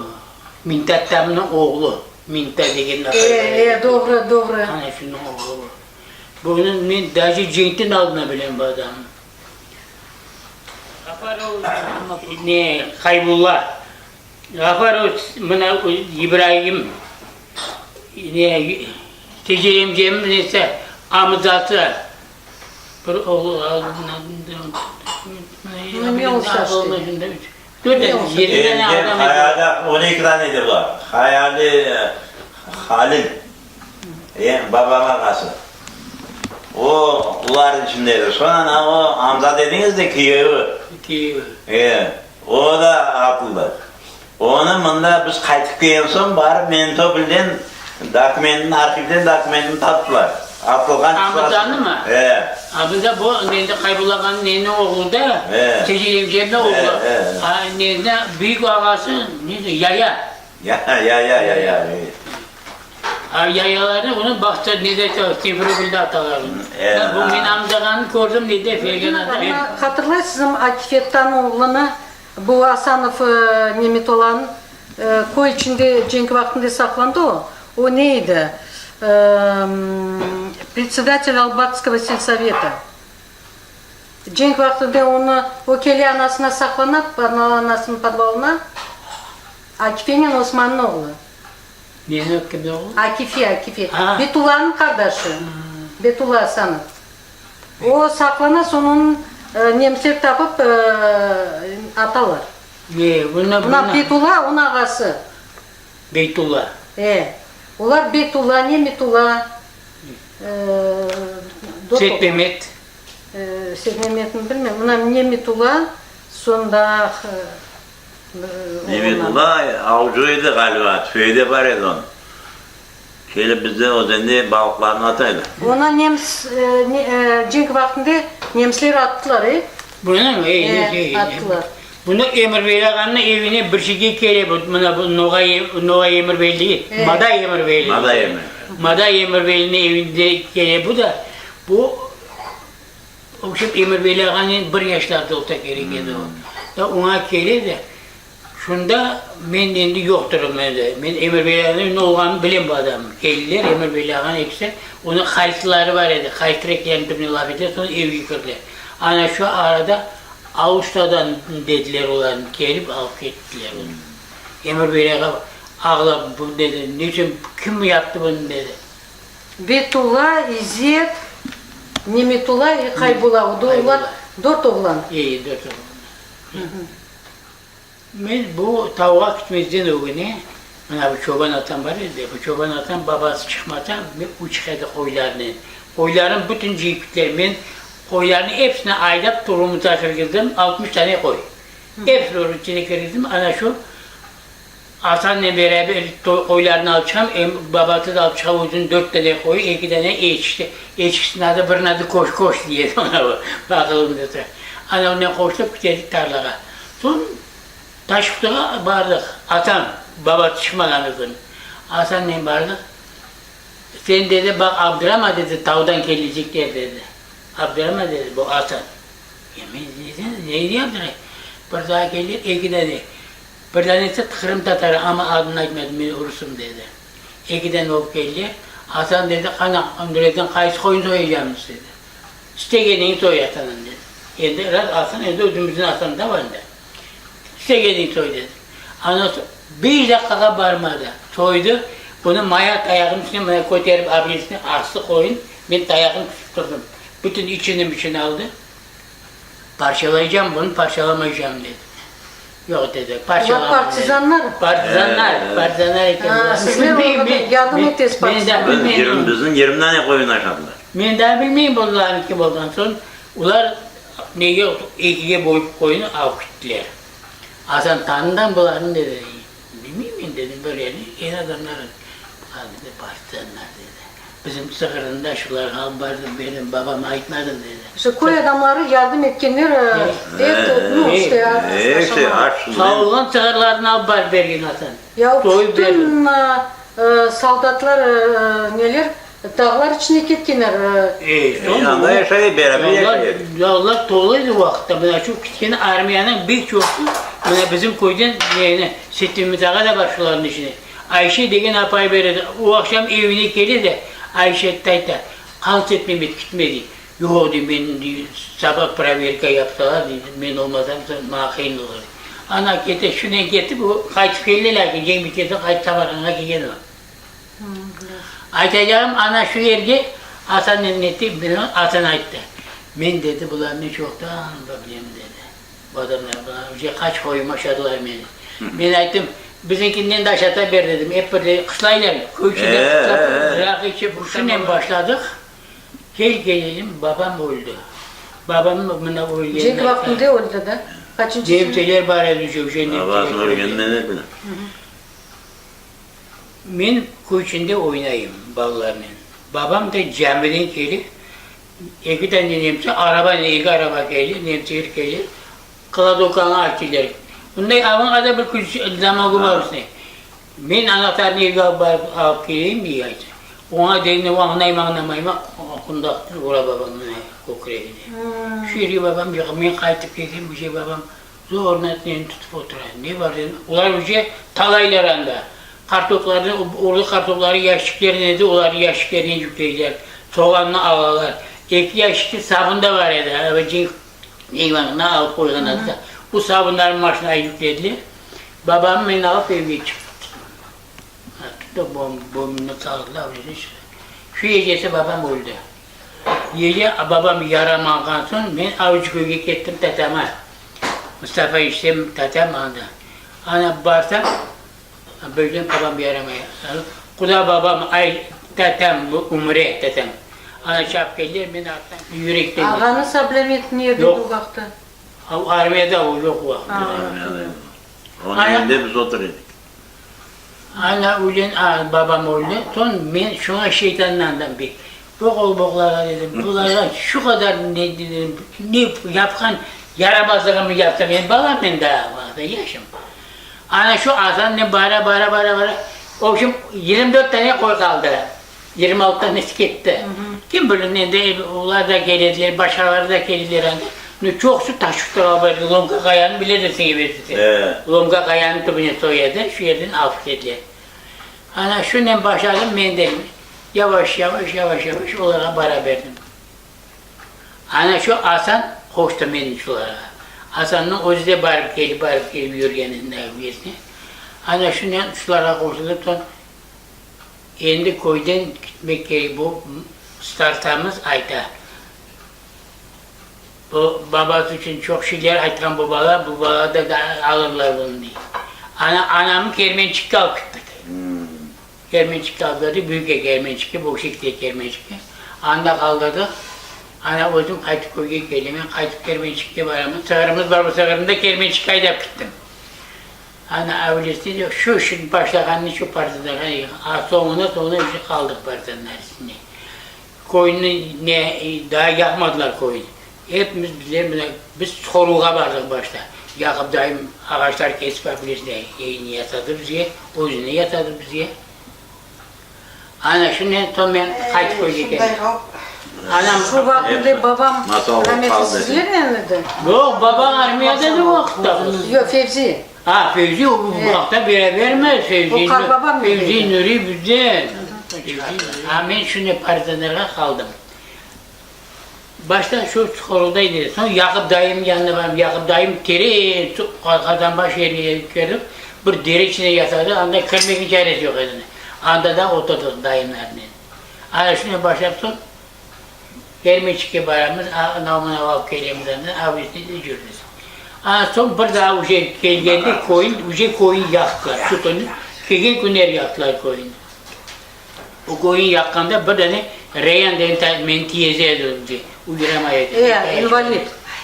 Ana şu aşimalam. Nafi Karbabay'ın apayı eksizi kıyat.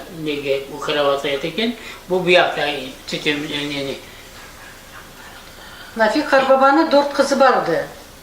Raymiye, Hanife. Raymiye'nin Süleyman. Raymiye'ni biliyorum. Süleyman'ı Onu yaktılar. O yanında Süleyman. Onun yanlarını bilem ben. Onun yanlarında şunun cebinden amızaydı. Patakar çıktı.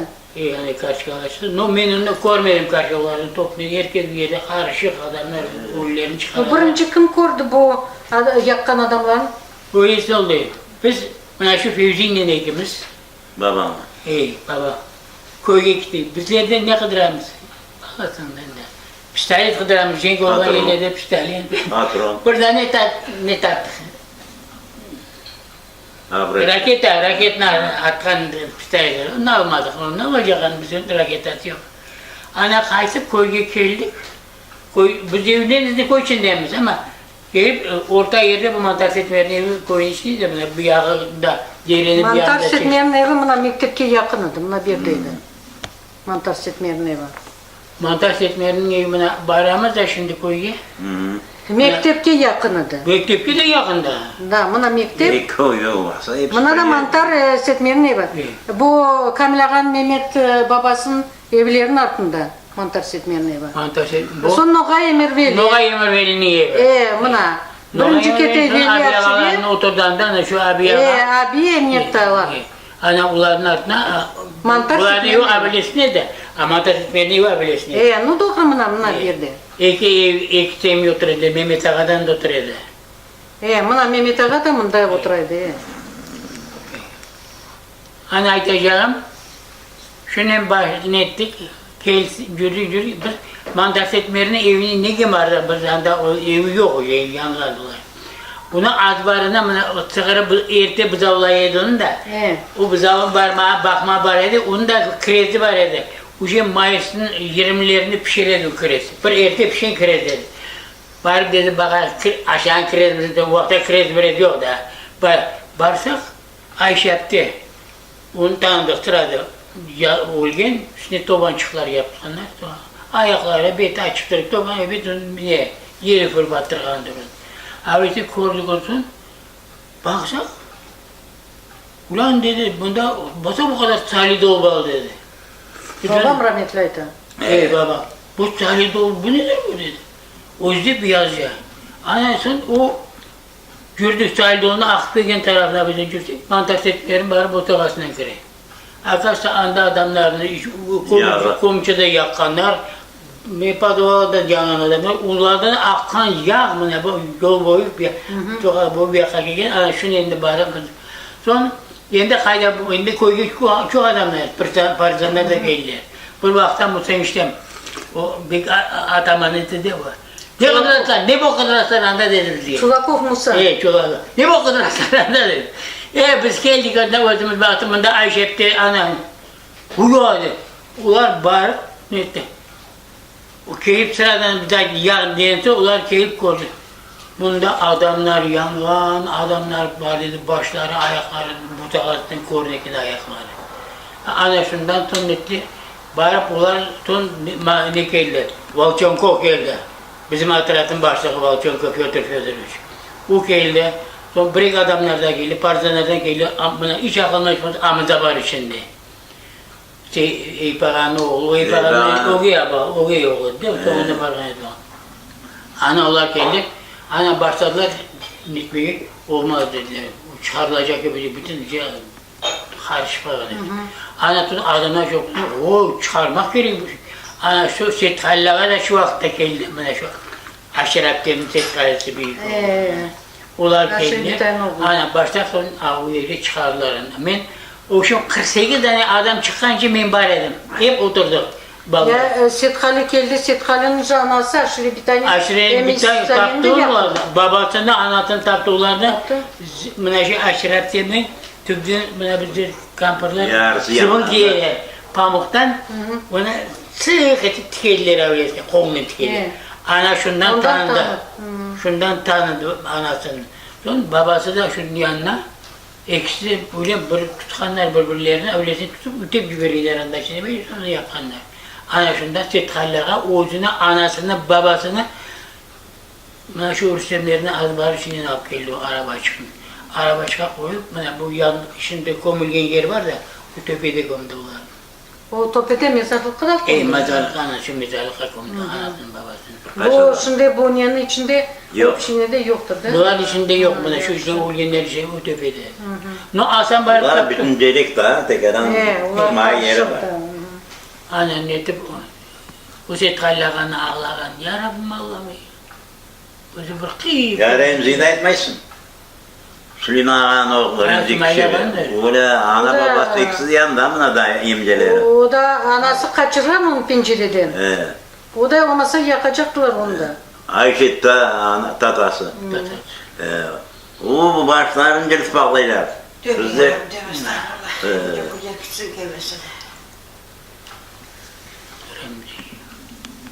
Remzi mende yaştaydı Remzi'yle. Ya o 29 senesi. Ayşe menden 1 yaş büyük edi. Потому что men 2-de okuganda o 4-de okuyordu Ayşe. Bizde Samarkand'da yaşadık. Sonra bu muhteremnin apayı eftadi, apayı hastaydı, invalid. Toşikte yataydı. Onlar bu Subiyagalar, Hasan Ağa'nın oğlu Subi, Hasan Ağa, onlar hepsi dağa kettiler Nemtler geldi. Anasını alıp olamadılar. Evin içinde kalgan. Ana bunu... Onu da Nemtler yakkan arıların evinin. Nemseler yakkan onu ama anası Azbar'ın köşesinde çalılar var iken. Ana çalılar tümüne saklangan.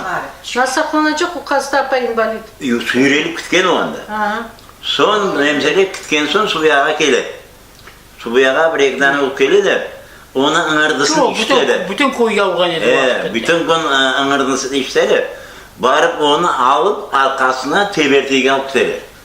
Ya o ne de var da mezarlığın spiska kim yangan adamların Ya evet onda koşkanlar da yanan deyip. Faktiski men anam yanmadı dedi o zayt. Maayıptı что yandı. Yandı dedim. Ну, ben video çıkardım. O da rahmetli olan da. Bizler, o da bizler dağa kettik, andan qaytып kelgende dey. Endi koy yanganda dey, ne? Babam aytты, Hasan, Subi al, su, kopqa su, keteyik, su sondırık evin. Bizler endi kelgende, evin yanına kelgende, son babam aytқан taşla kopqaların endi Söyleyecek şey yok değil mi? Faydası yok yangan. Mağazaların 2 katlı evleri. Çok şeyini unuttum da ben. Hava adamlarını buna 48'den adam buna koyarlar. Hepsini sayarım. Hepsini aytedim adlarını. Son nasıl olgan işte mına Karbabam ketken Cenk'e. Neni koyun bayraklarını kaldırgan apayına sakladı. O koyda kalanda bunlar endi bırakak kendi bayraklarını atmaydı. Bunlar bu İbrahim Ağa ne, İbrahim değil, Yoman Ağa ne ikisi bunlar bir şahı adamlar dedi. Ben doğrudan aytamam. Bunlar bana şu bayraklardan ştan kiyip tikerler, prosto o der tikip haveste koyu çok şehirler aytacak bana ne olacak o da. Maniler diyeceğim. Bana çok. Üstü tatan Uborç'ta kulüplerden süpüre. Kulüplerden çıkan topraklardan Zıbaştalin'e üyre dedi. Bu Zıbaştalin'in olgan bilirsin. Yok. Zıbaştalin'e degen de bana koyunun bir toplanan. Bana bu ne de sizde o vakti poçtamla bir dedi. Kulüpne beraber 2 katlı. Вот, o vakti anda toplanışaydınız sizler. Son bu bayrağın beriler partizanlarga. Bu partizanlara bergen bir yerini yanlış ben bilmeyeyim. O ne kadar bir tane daha kalır. Bu anda ne apayı yoktur o vakti. Ne fevzi yeri kadar. Bu endi koyga partizanlar geldi bizim koy Nemselerden 7 yılına tutuldu da 7 yılını Sovet hükümet geldi bizim koyga. Bizim koyga biyasalar, avcı koy, kuş, stila bunlarla böyle oldu. Ana şunda Subi alıp geldi bayrağın. Ama endi ben toşna bilmeyim o yerini. Fevziye'de galiba. Çıkıp Skemçek tepesine buna sırıktığında kaydan yok, aytdı, Subiyaga aytdı, bayrağın dedi berdi partizanlarga. Partizanlar astılar klubun tepesine. Klubun tepesine atmadılar. Oğuz'un ev tepesine. Skemçek Tregi'ne astılar. Ben bileyim onu. Subi'yi de bilemem şu vaktan daha öldürgen. Ama buna askan. Son Nemtler gelip korup bek ne Ular ki bana şu yanlarında şundan söylediğim потому что Koğuş'ta yakmadılar, Avcıköy'ü yakmadılar. Yok, ular 22 partizanlar 22 soldatını öldürdüler. Onun için ular da yaktılar koyun. Koyun çok böyle. Birinci Greçeski selo Laki yandı. Laki, anda da adamlar yandı. O erte oldu. Onun içinde de adamlar yangan anda da. Anda o erte oldu, Lakan yakanlar. Avuç'unda partizanlarının bakçıda vardı. Başkalarını yaktılar. Lakaşında yer edildi. Bu bıçkıdan da çıkardı. Çıkıdan. kır boyu bar kitleyendi. Ha bizim köyge yakın 3 kilometre yukarı. O bana lakanı Kipiyane adından çıkamam. Kipiyane adı o gelip bizim köyde poştanı alıp geldi. İbaşaran poştalyon gelip poştanı alıp geldi. Onu atacağını da ifa alıp çıkardı. Ne? Özen içine cuğunduramı zaten. O bizge taşlar zaten cuğunduramızsın. Kendi sonra egerini koya alıp geldi bu. Bizim köy lakanın şu lakanın 40 senesi yaptılar. Sonra lakadan sonra kovuşun başta yaptılar. Sonra Başkın doğayan. Sonra bakın mına şimdi bu salada mına остановка. O başta o siz yaşayan vaktinde mında mezarlık var idi. Bu yerde mına Caminin yanında ne? Cami var. Cami var şimdi Larok'un bir şey çıkıyor. Ana şuna artı. Bütün mezarlık yeri var. Beni rahmetli babam da anda gömülgen. Ben babam mezarlığına kadar şimdi baraklar yapılan. Sizin neniz anda gömülgen olmasa ben de Ahmet Karbabam adı. O bevlen olan ben o yerine. Onlar anda gömülgendir. Niçin desin? Bu vakıf yekenleri yerge vakıf. Ona erteden alakenleri yerine. Bilmeyeyim, vakıf benim camiye para verirler bir şey. Babam şehirden yer algan, uca caminin adı var solgan bütün. En şette de babamın nesini, en ahırına babam geldi. Ana şu babamın nesini üstüne kalkıran boyuna nereye, baraklar kurganlar. Ama ben bilmeyeyim başa çoğu adam barandı, mezarı, babama mezarı. Bizim evin, Baraş Mehmet'in diyeyim değil mi baba? Ana babamın evinin üstüne tek an için görse mezarlık edi. Yanda da Marta Dağı'nın O yağı mezarlık edi, Tope'de. Marta Dağı'nın tübünde. Şu Ozay'ın topesi işte. Şimdi barkan yerimizin topesi. İyi mi ya buna Çingene mezarlığı, Çingene gidiyorlar. Kabristanlar. Anda erilgan taşlar, ayda erilgan ötemedi var, anda barıp görünüyor erilganlar. Çingene'de buradan İsmail Çingene var ya. Ну, Grekler çok yaşaydılar, Grekler. Grekler az edilir. Onlar da 4-5 Kur'an'da. Buna nenin yanına, anki... Mitka ağam. Mitka ağam. Baybutlu. Baybutlu Mitka. Mitka sonunda bir daha var edi. Ну, Saşka Totay, buna nelerde, Sadık Ağa'nın yanına, evlerine. Andrey'in nesi kaynatası. Ular sonra hepsi Avuçkoy'a gittilerdi, Avuçkoy'da çoğalıyorlar. Dacıvanyan, kuş dediler bunu. Kızı da var edi. Bak Tahtamın kızının. Ben ettim sen dedim o kadar Tatarlardan beri bu İdris'le beraber pastayına at miner ediler. Eksi atkamayıp çapışır ediler. Sen dedim İdris'le pastayına bu Sedvera Gami İdris'i Avuçkoy'da. Ama sen dedim Tatarlar geldiğinde sen de dedim idi. Yalan dedi bütün rezin dedin, yalan ya bizim de koşarlar da biz de dedi %4 aydan sonra kaçıp geldik demenden dedi. Yok kadar edemem dedi. Nuridin Ağa, buna bularını hatırlaysın mı? Kubicin Kubiye, Abdurazak Samur. Yok koyun birinci başında akıl koyun nenin Kubiye Ağa'nın evi, son sırada Abdurazak Ağa'nın evi. Abdurazak Ağa Masur, tokta. Samur apayı. Kızı var edin, ekmeği hoşan eksik çekti gelen. Ana, iadi dedi. Ana Samur'da koşuldu, anası şunday dedi. Samur'da koşuldu dedi. Yol boyu ayda veredi var. Ana Samur'da koşuldu. Ну, son işte buna, endi nelerin, sizler hepiniz koy yangan son, tağda yaşadınız. Tağda yaşadık. Sizin sürgün etkende sizler neredeydiniz? Biz önce Hayt Koyu'ya geldik. Hayt Koyu'ya geldik, bizge evler yok. Bizge Yakpağam Teseviyeti reisi vakti oldu dedi, bu da dağdan geldi. Sonra Yakpağam bizge Yakup. Anama kendimiz. Ortadan Yakup. Mustafa evi Yakup olmak.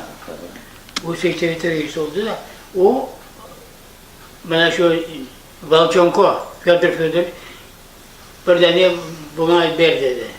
Ne bileyim, bu aydan ona para değil, ben alamadım onu. Sonra yapalım, gör dedi bari, bana para vermeyin. Ana fiyatlarını aranların içine, töpesi yangın, Ana bir ne bileyim balgatağını av baldağa iliştirip, merdiven koyup ona iliştirip, av içine yaşadığımız. Paraşüt tümüne. Ana şu paraşüt tümünden de çıktık bundan. No koydan çıkarganda menin babam da anda ekan. Sen babam onda yok olmak. Ha babam var değil mi? Hep kal ne Yok, babam yok. Fevzi. Anası o anası Nazife Anası yoktur dedi koydu bu hafta. O Bakçısaray'daydı. Oğlan Ciberi Fevzi'nin Nuri'nin Hayri'nin Ciberi kartop saçma. Barnak kartop saçın cenk bitti. Ne yaşayacağımızda? Ular anda geliyor, uların anda sıkıntı ettiler. Ana onlarla şu akşam beraberdik. Sabah bütün başta bizim geldi. Maşlamını yüklemeye, bısıt etmeye. Son Yıbrışağıma vardı, son Fevzi'ye çıktı da vardı. Fevzi'ye de almıştı. Ular son 2 haftadan son poyezda bana bu uçuk edeler. Son nerede bilmeyeyim kaysı bir stansiyada Rusya'da birbirinin anasının hayri koruyor. Ularından yükleyenler, ular başka şalavuna çıkıyor. Biz Umre'de tam yollar koyduk. Görün bir yer yola desek, hepimiz bir yere koyuyor. Ulan bir karamın halkın bir yerine de avlar piştiler Mariyeska'ya. Biz de piştik Feryat'a. Gerçekten var piştik biz. Diye bak, dostuşu yerleri. Koyun ki ortası karışık şeydi. Kulüp. Sonra şimdi siz aytkan magazin bunu altında caminin mezarlığı da var. Ana kuyu var etti bir yerde. Kuyu buna bu aşırı bir de bunun ardından da ambarlar vardı. Ambarlar Ogde tarafıydı. Bunun yan başı bizim az var idi. Bizim az var mı bir yerde? Kaybılam Cem, İbrahim Cem ve Hallem Cem. Mına Kaybılam Cem. Faşistlerini enmek maksadıyla halkımız büyük ve acınıklı felaket geçirdi. Cenk yılları şehit olup ketken Kırım Tatarlarının sayısı az olmadı. Lakin Sovet hakimiyeti bu hakikatni reddetip kabul etmedi. Biya Sala koyunda tiklenilgen abidege vatandaşlarımızın soyadlarını tapmak için yakınlaştık. Ama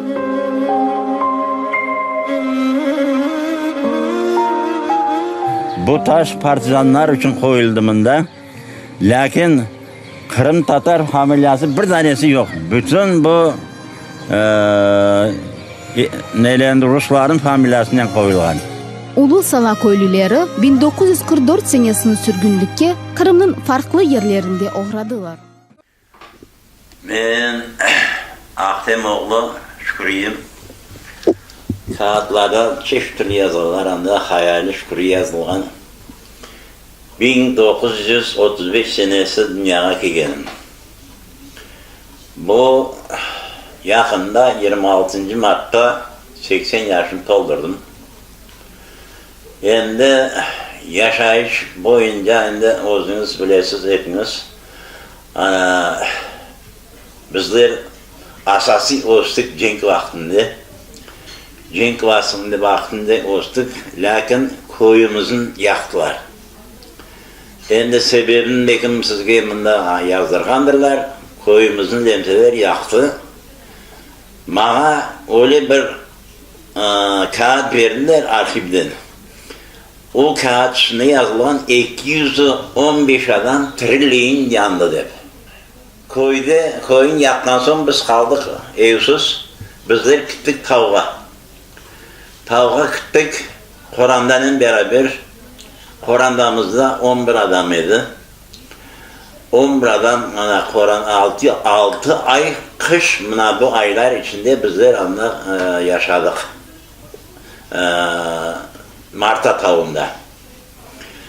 Bu bütün köy, komşu köyler işte Avcı köy, Kuğuş, Sıtla hepsi yerlerini yaktılar. Başta bizim köyünü yaktılar. Bizim köyünde öyle bir büyük facia oldu. O facianı bizler gözümüzden gördük. Bizden büyük adamlar ikinci günü, üçüncü günü seneklerle barıp o yangan evden işte andan bundan nasılkalar takıştırıp o nasılkalarla alıp gidip bir çukurga gömdüler. Bizler çetten bakamız, mallarımız. Anda birinci bargan adamlardan Mana bir adam sağ Nureddin Ağa Osmanov. Ondan sonra Baraş Feyzi var idi. Ular ikisi bek dost ediler ama o ikisi bari birinci ko'rganlar o adamların. Yerde endi evin chetinde bir yaş kadın yata. Ölüsü. Ana bular baksalar o apay ağır ayaklı apay eken o kaçacak olan onu da yerde atıp öldürgenler. Hepsini toplar bizden büyükler, ağalar, babalar deyin gibi ana koyun chetinde bir çukurga kondular. Bu hadise olgan son koy yok, ev yok, bizler tavda kaldık. Lemseler başladı bizlerin kıdırmaya. Başladı kıdırmaya. Ana ablav diyedik ona. Birinci ablavdan biz kurtulduk, ikinci ablavdan kurtulduk, üçüncü ablavda bizim tuttular. Tuttular bizim getirip Baksaray'a azilerde saraylar var idi. Balaban saraylar, ne maksatla yasalganını bilmeyeyim ama o saraylar içine bizlerini kapadılar. Saraylar içine kapadılar. Sarayda bir hafta yattık toban içine. Son bizlerin kaydanlar böyle soy soplar içtip gelip bizlerin Kur'anlarımızın çıkarıp aldılar anladım. Ama barmağı yerimiz yok. Baksaray'da emcem var idi, hallemcem onun evine varıp yattık. Anda birkaç gün yattık. Evet onların Kur'andası var. Bizim Kur'andamız sığmayık. Son o vakit benim bir köyge bizge ev verdiler. Barın beni evim boş dedi. Bilal ağa. Onu evine varıp yaşayıp başladık. Yaşayıp başladık. Şimdi bir evine yok ama nekin az barı var. Yer, toprak çok. April ayı şimdi aşama şey yok. Rahmetli babam dedi, cürün ballar dedi yer kazayık da bir şeyler saçayık. Ana gittik yer kazmaya. O yer kazman yerimizde de bir sokak var. Biyasala'dan keyin sokak. Baksaray'dan Biyasala'dan aylanıp çıkan sokak. Akşamga bir sürü soldat geçti. Rahmetli babam dedi, bula dedi, ne gerekenler bunda? Cenk bitti. Endi cenk bitti, bizlerde bitti. Lakin cenk daha akyarda devam etti. Ana şey etip, bizler evge kaytsak, sabahına saat 5'te gelip, turun sizlerini Kırım'dan çıkaramız deyip, tüfeklerini tiklep, akayların başına çıkardılar. Sonra apaylarını. Bizde almaya da şey yok. Hepsi yanıp gitken. Anam odur şeylerini takıştırıp arabaya yüklediler. Al varıp Baksaray'a, poyuzga koydular. Poyuzda kaç gün gitkenimizin ben tamam aytamam sizge 20 gün deyler. Barıp Samarkand oblusuna düştük. Samarkand'a düştük. Anda Urgut rayon var idi. Urgut rayonuna verdiler bizim arabanı. Urgut rayonuna vardık. Bizlerin anda urbalarımızı soyundurup dezinfekte yaptılar. Özlerimizin çoğundurdular. Son kolxozlarga böldüler. Bizler düştük Mangtavat dedim bir kolxozga. O kolxozda 10 yıl yaşadık. 10 yıl yaşadık. 10 yıl yaşanan son Samarkand'da Xişravges degen bir yer açıldı. Anda başladı Verbovka. Allah rahmet eylesin. Velullayev Murtaza degen bir adam var idi. Baksaray'da raykonda çalışan adam. O halkın anda topladı. Krasnivitli'ye topladı, anda topladı degen gibi. 54 senesi biz son Baksaray'da Xişravges'i yaşayıp başladık. Ondan okumaya girdik. Uzbek dilinde 8 klas bitirdim. Başka mektep yok. O tilimde o hüccetle Samarkand'a gelip son avtomobil teknikumuna girdim.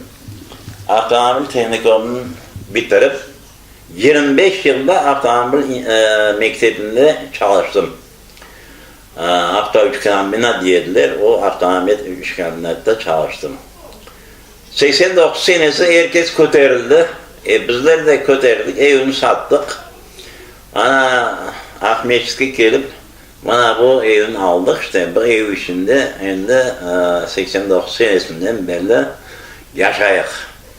O zaman şimdi yavaş yavaş bakalım şimdi 82 yanım. Allah sağlık verdi işte ne de olsa yavaş yavaş Allah'ın nesinden bu yaşta gelip çıktık. Ana bugün bu dostlar gelip bir beni hayırlamaya geldiler. Allah sağlıklarını versin.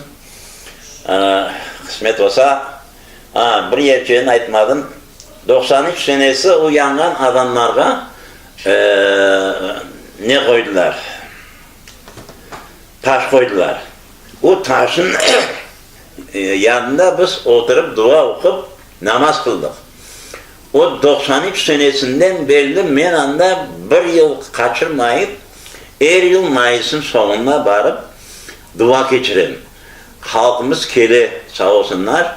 Ana baba çağasını getirerek körseteler. Şimdi o abideni biz yanlaştıracak olamız. Bana bizden o ne Kemal laf etti, bekim aytkandır. Kamil. Yanlaştıracak olamız. Onun ardından şimdi çapkavat dokument hüccetler hazırlayık. Ana böyle yeter işte 80 yaşa gelip çıktık kardeşim.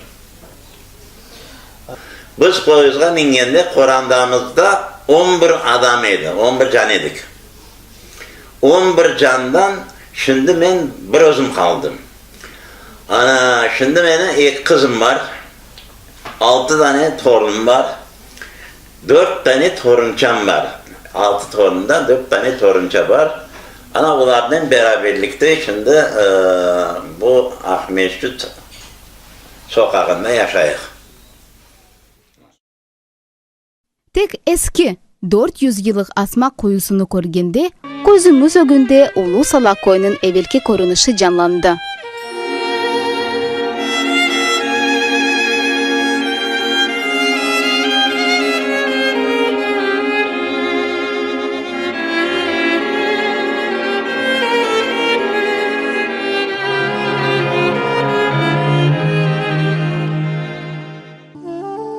Kırımga avdet yolu açılganının Ulu Salalılar ana toprağının kavuşmak aşıktılar.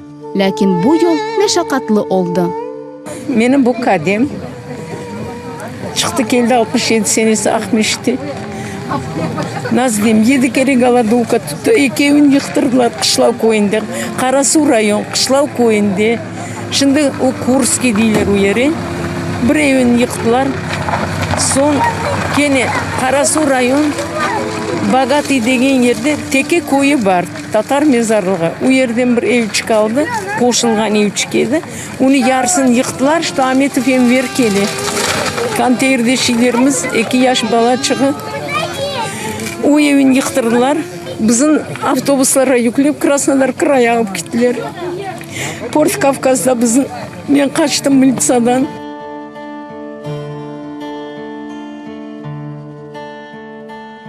...1993 senesi Nemselerinin zulümlüğü Yakub faciasının kurbanları hatırasına teşebbüsçüler tarafından abide taşı diklenilgen edi. Şükür Allah qaytып kelip oturamız betanga.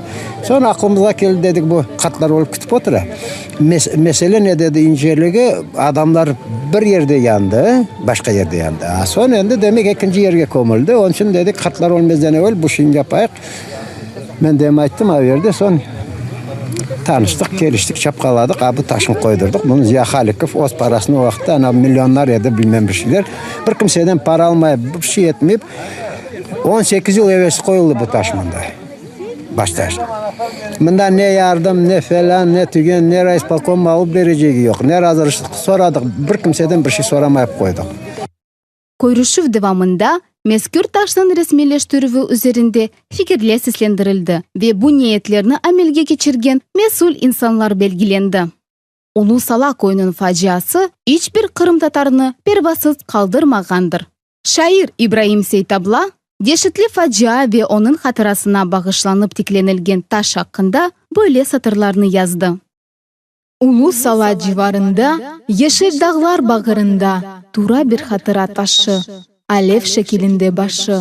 Boranlı yağmurlar yağsa ve etrafı karga dolsa, alevi solmay bu taşının, akızmay mermer koz yaşın. İnsan oğlu, insan, yavaş, toxta bir an, taşka yanaş. Valla bela, canın sezer, nasıl inley, em taş, em yer.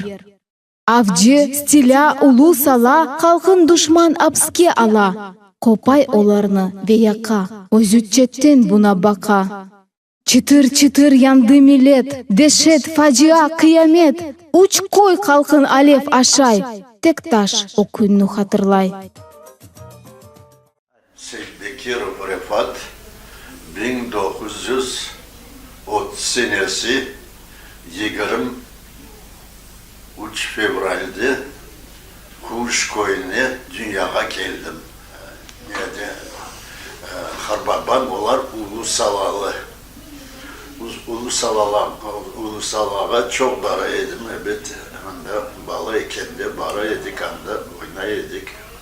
Harbabamlar yanına. Son 42 senesi anına barganda korgen edim bu nemseler basıp kelgende partizanlar ne daim onların karşılap onların maşinalarını 7-8 tane maşinanın yakıp Harbabam'ın ev yanına dere bar ediyor. O dere içine getirip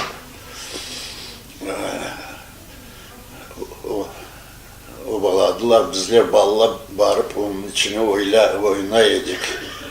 O maşinalar içine. Son buradan ya da tankını yol çekine vurup yakkanlar. Onu da barıp bakaydık, oynaydık, kırıp içine. Ona o son bu bizim koylarını yakan son Nemsi armiyası gelip koyget oldu.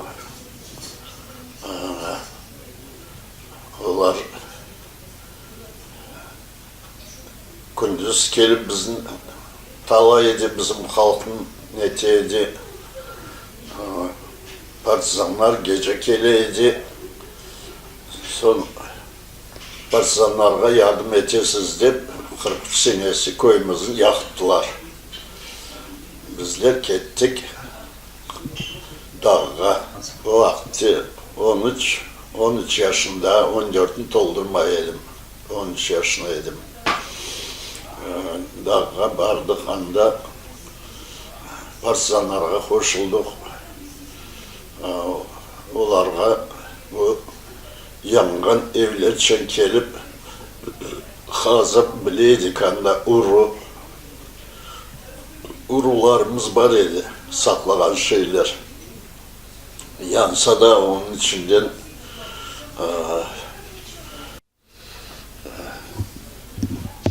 taşı yedik dağa. Anında aşamağı şey yok idi.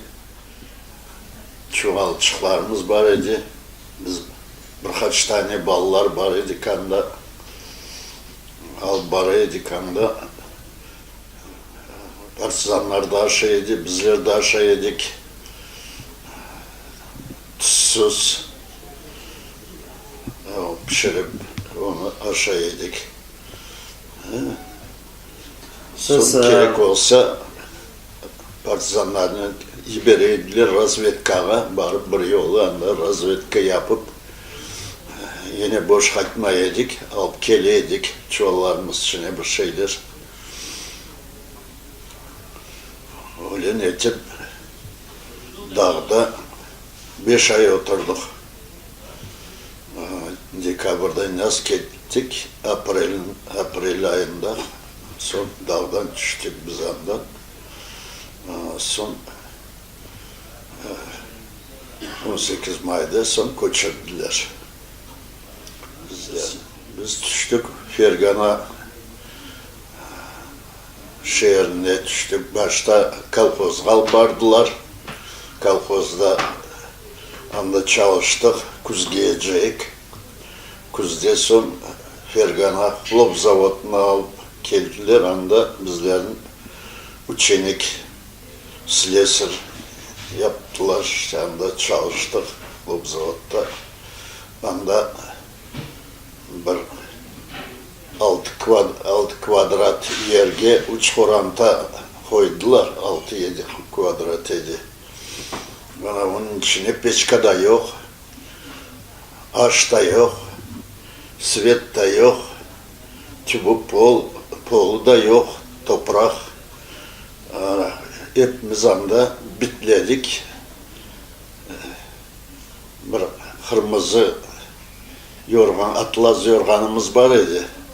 Bir kere onun tursak sabah üstü kırmızısı görünmey, bembeyaz bit. Onun için son evge de kemeydik ağamla. Anam balınsağa düştü.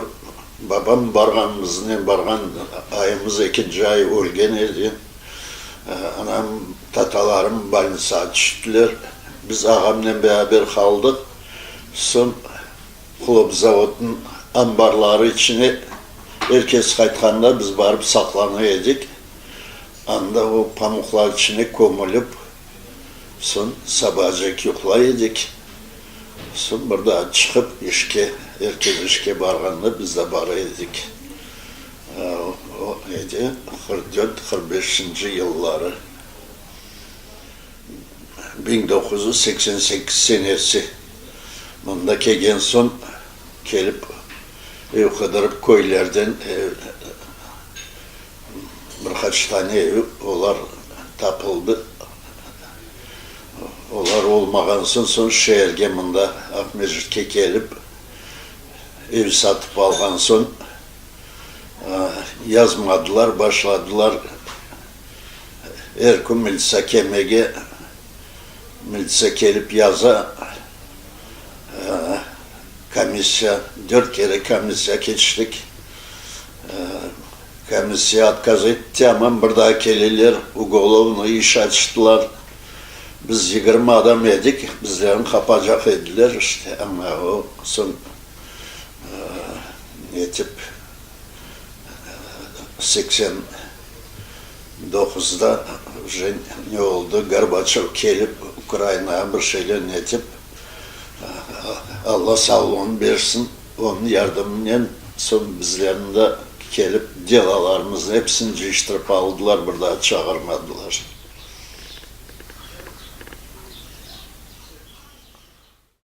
Давайте. Меня зовут Алия, Якуб кызы. Рядом со мной сидит Лутфие, Ибраим Эмджем кызы. Мы являемся внучкой Райме Бита, которая была сожжена в этой жестокой трагедии. В этой трагедии были сожжены мой прадедушка Нафиг Карбаба, Райме Битам и Сулейман Карбаба. У Райме Битам было 4 детей. Старший сын Ибраим 12 года, потом был Якуб 13 года, следующей была дочка Айше 26 года и сын Ремзи 29 года. Является свидетелем той трагедии, где сгорело столько людей с деревни Улусала. Здесь вот бабушка, ее дочка Айше, сын Ибраим, внучка Нияра и Эльвира, Ибраим Эмджемна, дочери. В общем, как обнаружили дедушку, бабушку и прадедушку в этой... Дедушка с бабушкой были обнявшись. И у бабушки на ногах она носила красные сапоги. Когда пришли там, разбирали, обнаружилось, что между бабушкой и дедушкой оказалась вот очевидцем вот эта фотография. Ну, в общем, на этой фотографии бабушка, дочка, сын и 2 внучки. Как обнаружили дедушку Нафе. Дедушка Нафе был без одной ноги, у него был деревянный костыль. И нашли железку скрепления ноги с этим костылем. Вот. И обнаружились вот так, в общем, из нашей семьи там погибли 3 человека. Бабушку обнаружили по сапогам красного цвета. И между их разъединили, они, оказывается, жену, да, обнявшись, они были вместе. Вот, то оттуда выпала вот эта обгоревшая фотография. Ну, отсюда и видно, очевидно, что она где-то что-то еще, знаете, деформирована. В общем, эта фотография оказалась очевидцем тех событий. Перед этой трагедией.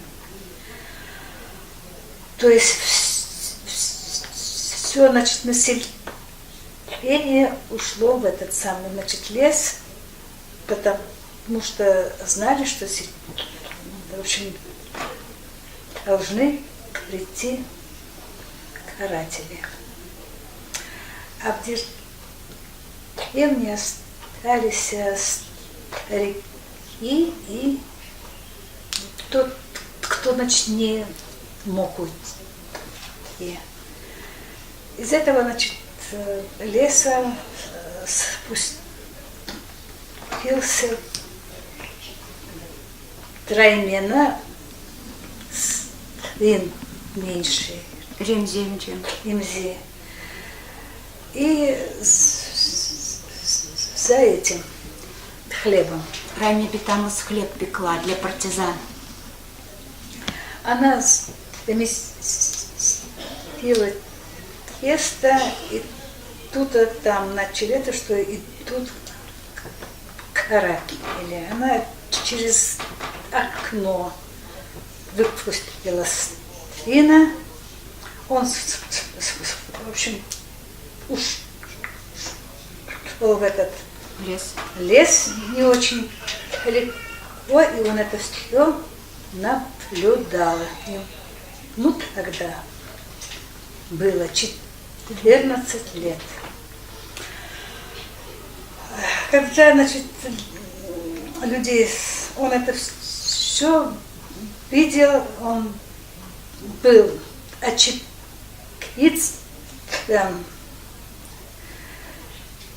этого события. То есть как заживо горели люди. Трагедии. Они их, в общем, 24 жителя, как он потом нам рассказывал, в основном это были, значит, люди, чьи дети были или в партизанах, или на фронте. Папу в октябре 1938 года призвали в армию. Ну, по словам папы, я еще знала, что он участвовал в финской войне. Потом, когда началась Великая Отечественная война, он ее прошел. До октября 1945 года папу мобилизовали. В 1945 году в октябре. Папа был командиром орудия. Был дважды тяжело ранен. От осколков, в принципе, он ушел из жизни. Был неоднократно награжден медалями, орденами. Ордена Красного Знамени. У него медалей очень много за освобождение Москвы, Риги. Ну, сейчас просто Ленинграда. У него очень много было этих. Ну, потом папа, когда демобилизовался, услышав всю эту трагедию, нашел всех своих родственников в городе Самарканде. Понимаете, невзирая на все то трудное время в те годы, должен отдать Рамет Осунджана, нашей бабушке, что она выучила своих сыновей. Да. Вот кто был МДМ, Лутфия сказала. А папа закончил Симферопольский педагогический институт, физико-математический факультет. И до 1938 года, он там буквально несколько лет, до призыва в армию, работал учителем в деревне Улусала. Даже сейчас есть очевидцы, которые это все очень хорошо помнят. Ну, когда папу уже демобилизовали, приехали в Самарканд. Папа тоже работал преподавателем некоторое время, но, увы, потом уже не дали это делать. Работал в техникуме, ремесленном училище, преподавал в школах, но, увы, потом не получилось. В общем, вот так вот. Тяжело обо всем этом говорить. Я очень еще хочу отметить про младшего сына бабушки. Это Рензем Джем. Не вчера свои такие детские годы еще был в команде партизан командира Черного. И всячески помогал. Бабушка наша пекла хлеб, готовил он, а он приходил, носил. И он еще? Да. Был разведчиком, так как он, был. значит, очень был Очень был активный. Мы сейчас вам маленький, дадим эту фотографию. и он очень много... Юркий такой был. У нас тут и есть воспоминания. Если вы, если сейчас Черного. Да, вы еще фильм вам покажу. Ибраим Джем. Невзирая на все это, смотрите, бабушка в то время смогла в голодный год. Оказывается, получилось, что Ибраим Джем, она отдала его в интернат.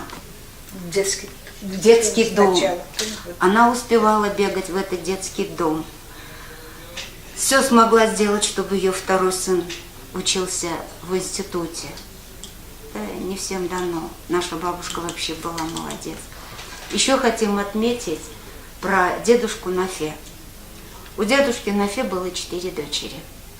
Старшая Райме, потом Алиме, Анифе и Урье.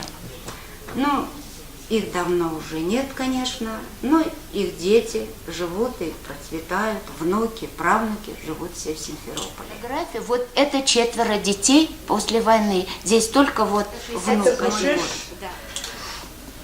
Здесь все 4 детей нашей бабушки. Вот.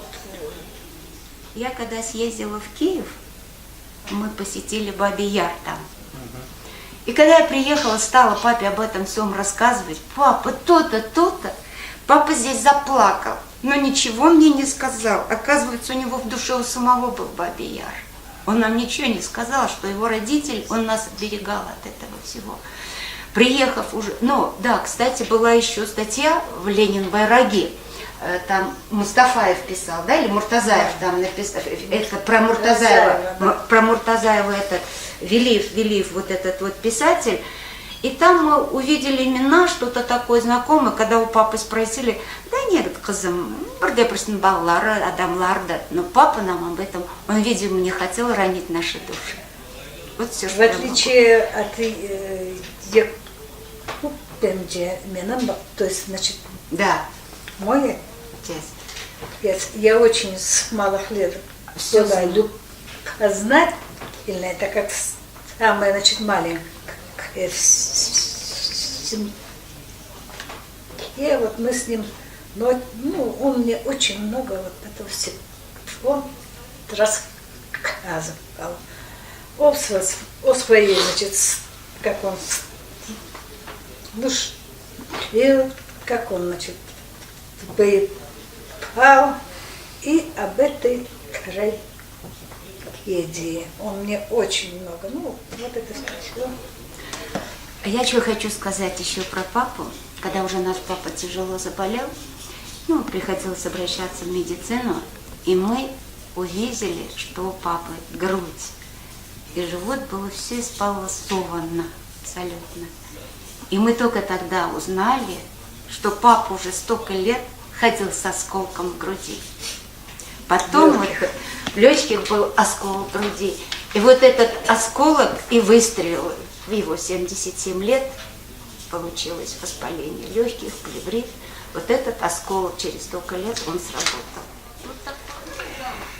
Мои родители родились и проживали в Крыму, в Сарайском районе, в деревне Улусала. Мой отец, Неметов Амид, 23-го года рождения. Моя мама, Аметова Айше, 26-го года рождения. Родители моих родителей тоже проживали в деревне Улусала. Ранее деревня Улусала был центром и назывался Улусальский сельсовет. В него входили ряд других деревень, которые находились поблизости. Работали, жили, но началась война. Война не оставила ни одной из семей. Всех постигло ужасное горе, потери. И почти каждой семье люди потеряли своих сыновей, дочерей, отцов, дедов. Мой отец был тогда молод. В первые дни войны его не призвали в ряды советской армии. Но в 1943 году, в конце 1943 года, их зачислили в партизанский отряд. Вообще, Качинская долина и горные ущелья деревни Улусала, Биясала, в этих местах шли ожесточенные бои в период немецко-фашистской оккупации. Это была арена боев. И прямым путем было сообщение в сторону Севастополя и наоборот. И немецкие части были дислоцированы именно в этих горных местностях. В основном горные жители все были задействованы в партизанский отряд. Они находились в горах. Местное население оставалось на месте, старики, дети.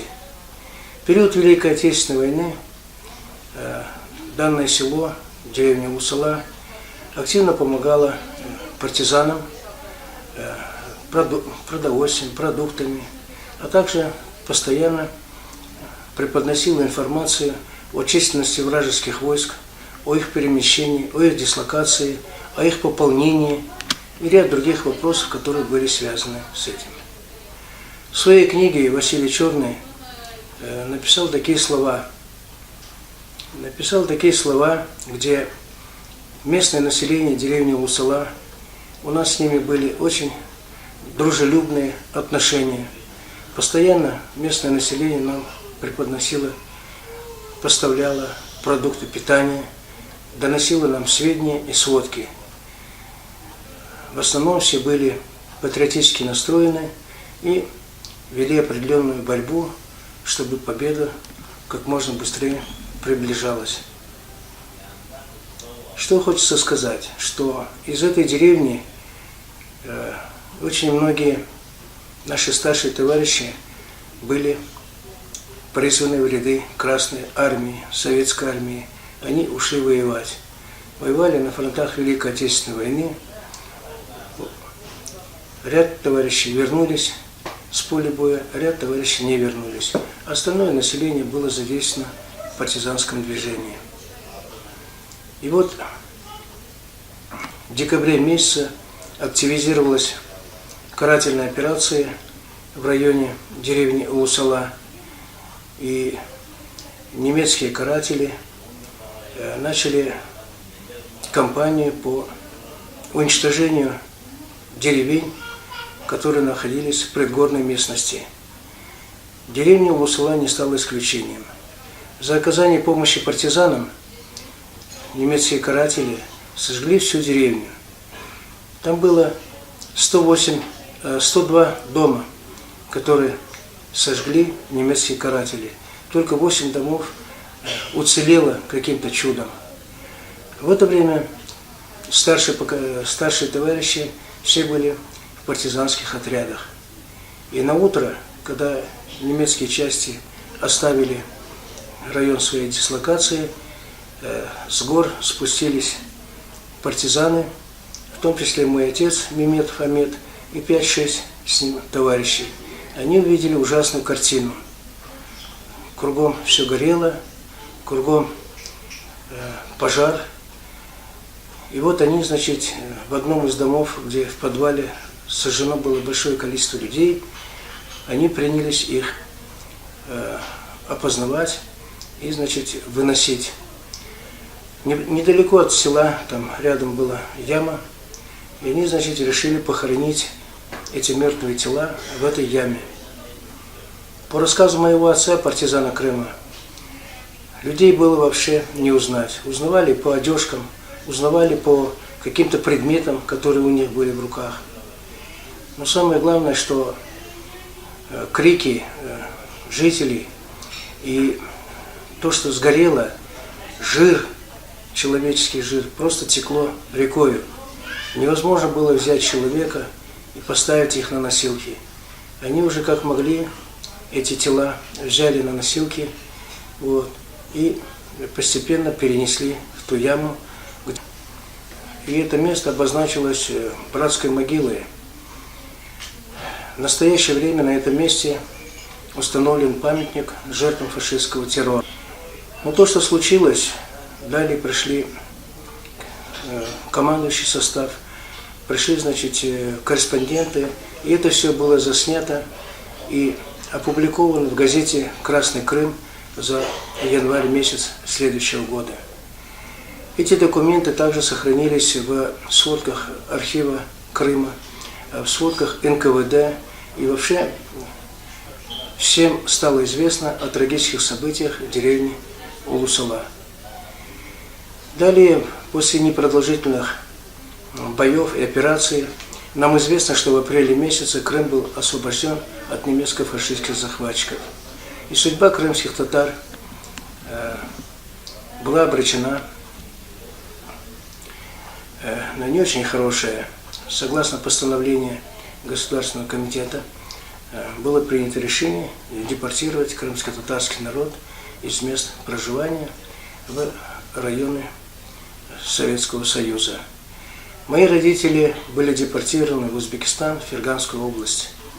Мой отец приехал туда с 3 сестрами, и они там обосновались. Условия были, конечно, совсем ужасные. Жить было невозможно. В первые годы погибло очень много людей. Моего отца, сестры, умерло 2 детей. Далее младшая сестренка после непродолжительной болезни, она тоже умерла. И все пришлось начинать сначала новую жизнь и обживать те места, куда нас определили. Я сам родился в Ферганской области города Фергана в 1947 году. И даже будучи младенцем, 2 года, был при смерти. Но несмотря на это, НКВД взяла меня на учет, и я числился в списках спецпереселенцев, хотя мне было 2 года, уже в список занесли. Это говорит о том, что даже младенцев 2-летних и то заносили, что они являются спецпереселенцами. Что хочется сказать, то, что мы жили в городе Фергане, в Узбекистане. Конечно, у отца родились 5 детей, 3 сыновей, 2 дочерей. Все они живы-здоровы, сейчас находятся здесь, в Крыму. Мы здесь переехали в 1989 году, живем, имеем детей, внуков. Лично я имею 3 детей, 7 внуков. Хочу вернуться к историческим событиям деревни Улусала.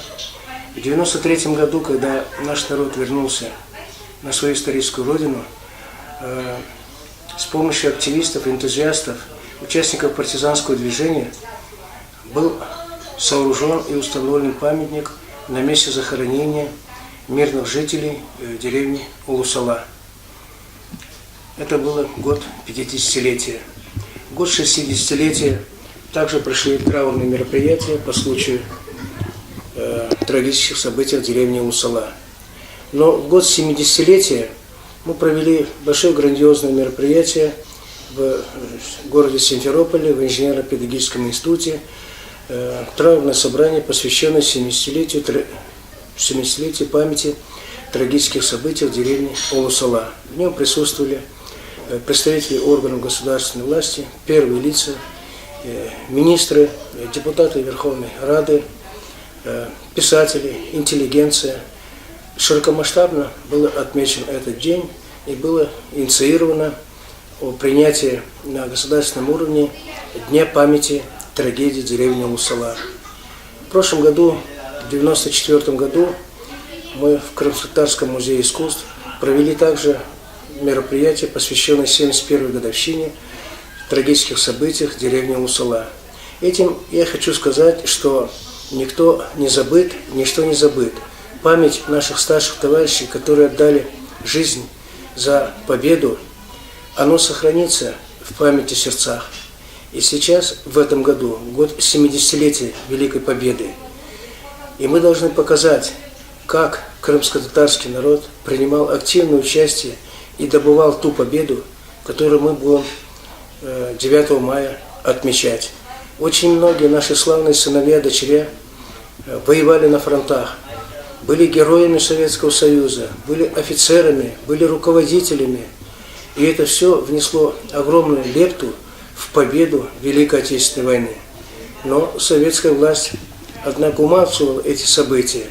Но в настоящее время все архивы, в большинстве из них, раскрыты. У нас есть возможность показать наших славных сыновей и дочерей, которые принимали участие. Мы будем участвовать на параде Победы. Там тоже покажем участие нашего крымско-татарского народа в победе в Великой Отечественной войне. И мы хотели бы, чтобы молодежь, вся, которая сейчас подрастает, чтобы они помнили и знали историю своих дедов, прадедов. И вперед они всегда могли сказать и рассказать. История должна сохраниться в сердцах и в памяти наших людей.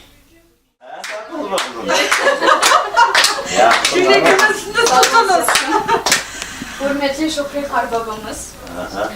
Sizni doğan gününüzün can yürekten hayırlayım. Sağ olun. Sağlık, selametlik, uzun ömür dileyim. Allah sizge her vakit yardımcı olsun. Ve ben bugün küçük bir bahşiş yanında geldim. Ve bu bahşişi sizge bağışlamak isterim. Ah yılan, kara yılan, barket hıramına dolan, bizden gayrı var mı eken, bu dünyada horlanan, bizden gayrı var mı eken, bu dünyada horlanan. Pencereden bakanda korunur Oral dağı, Kırım aklama düşkende, İrir yüreğim yağı, Kırım aklama düşkende, İrir yüreğim yağı.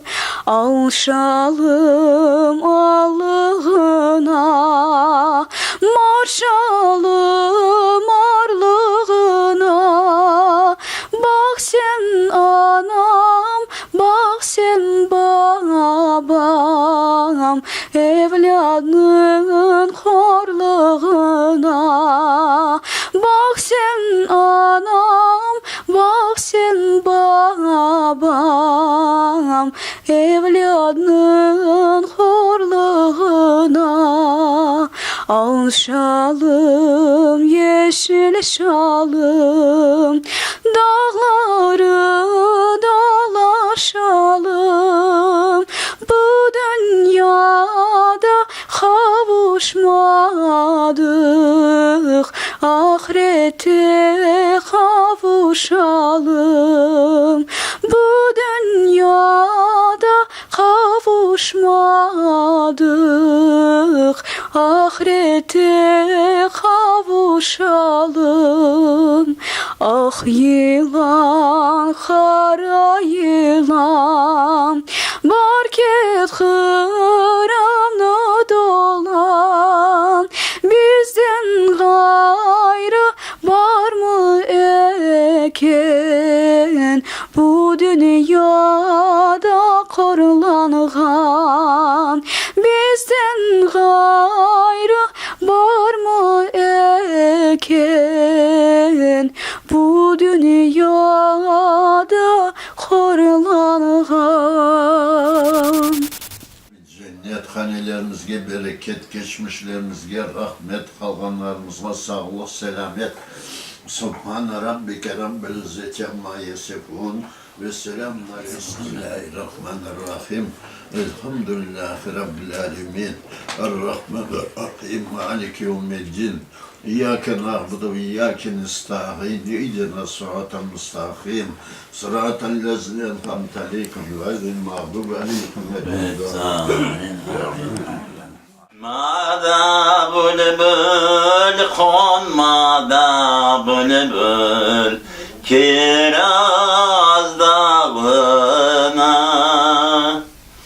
ben yaşlığıma vermezden edim dünyalar malına.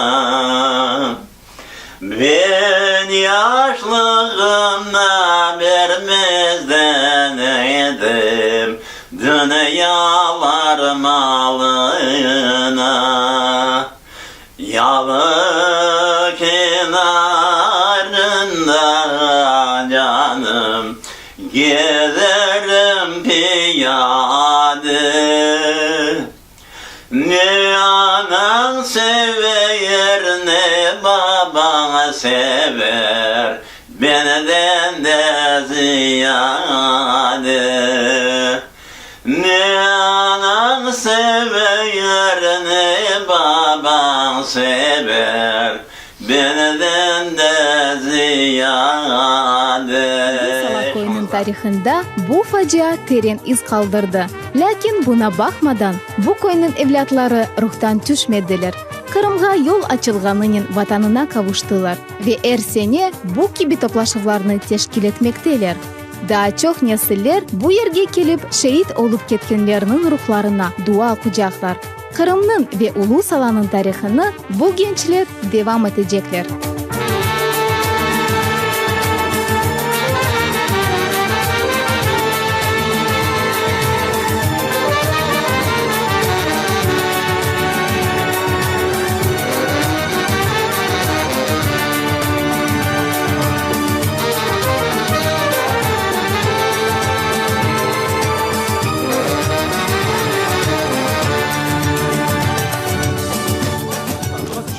Заткнись, у тебя мать есть?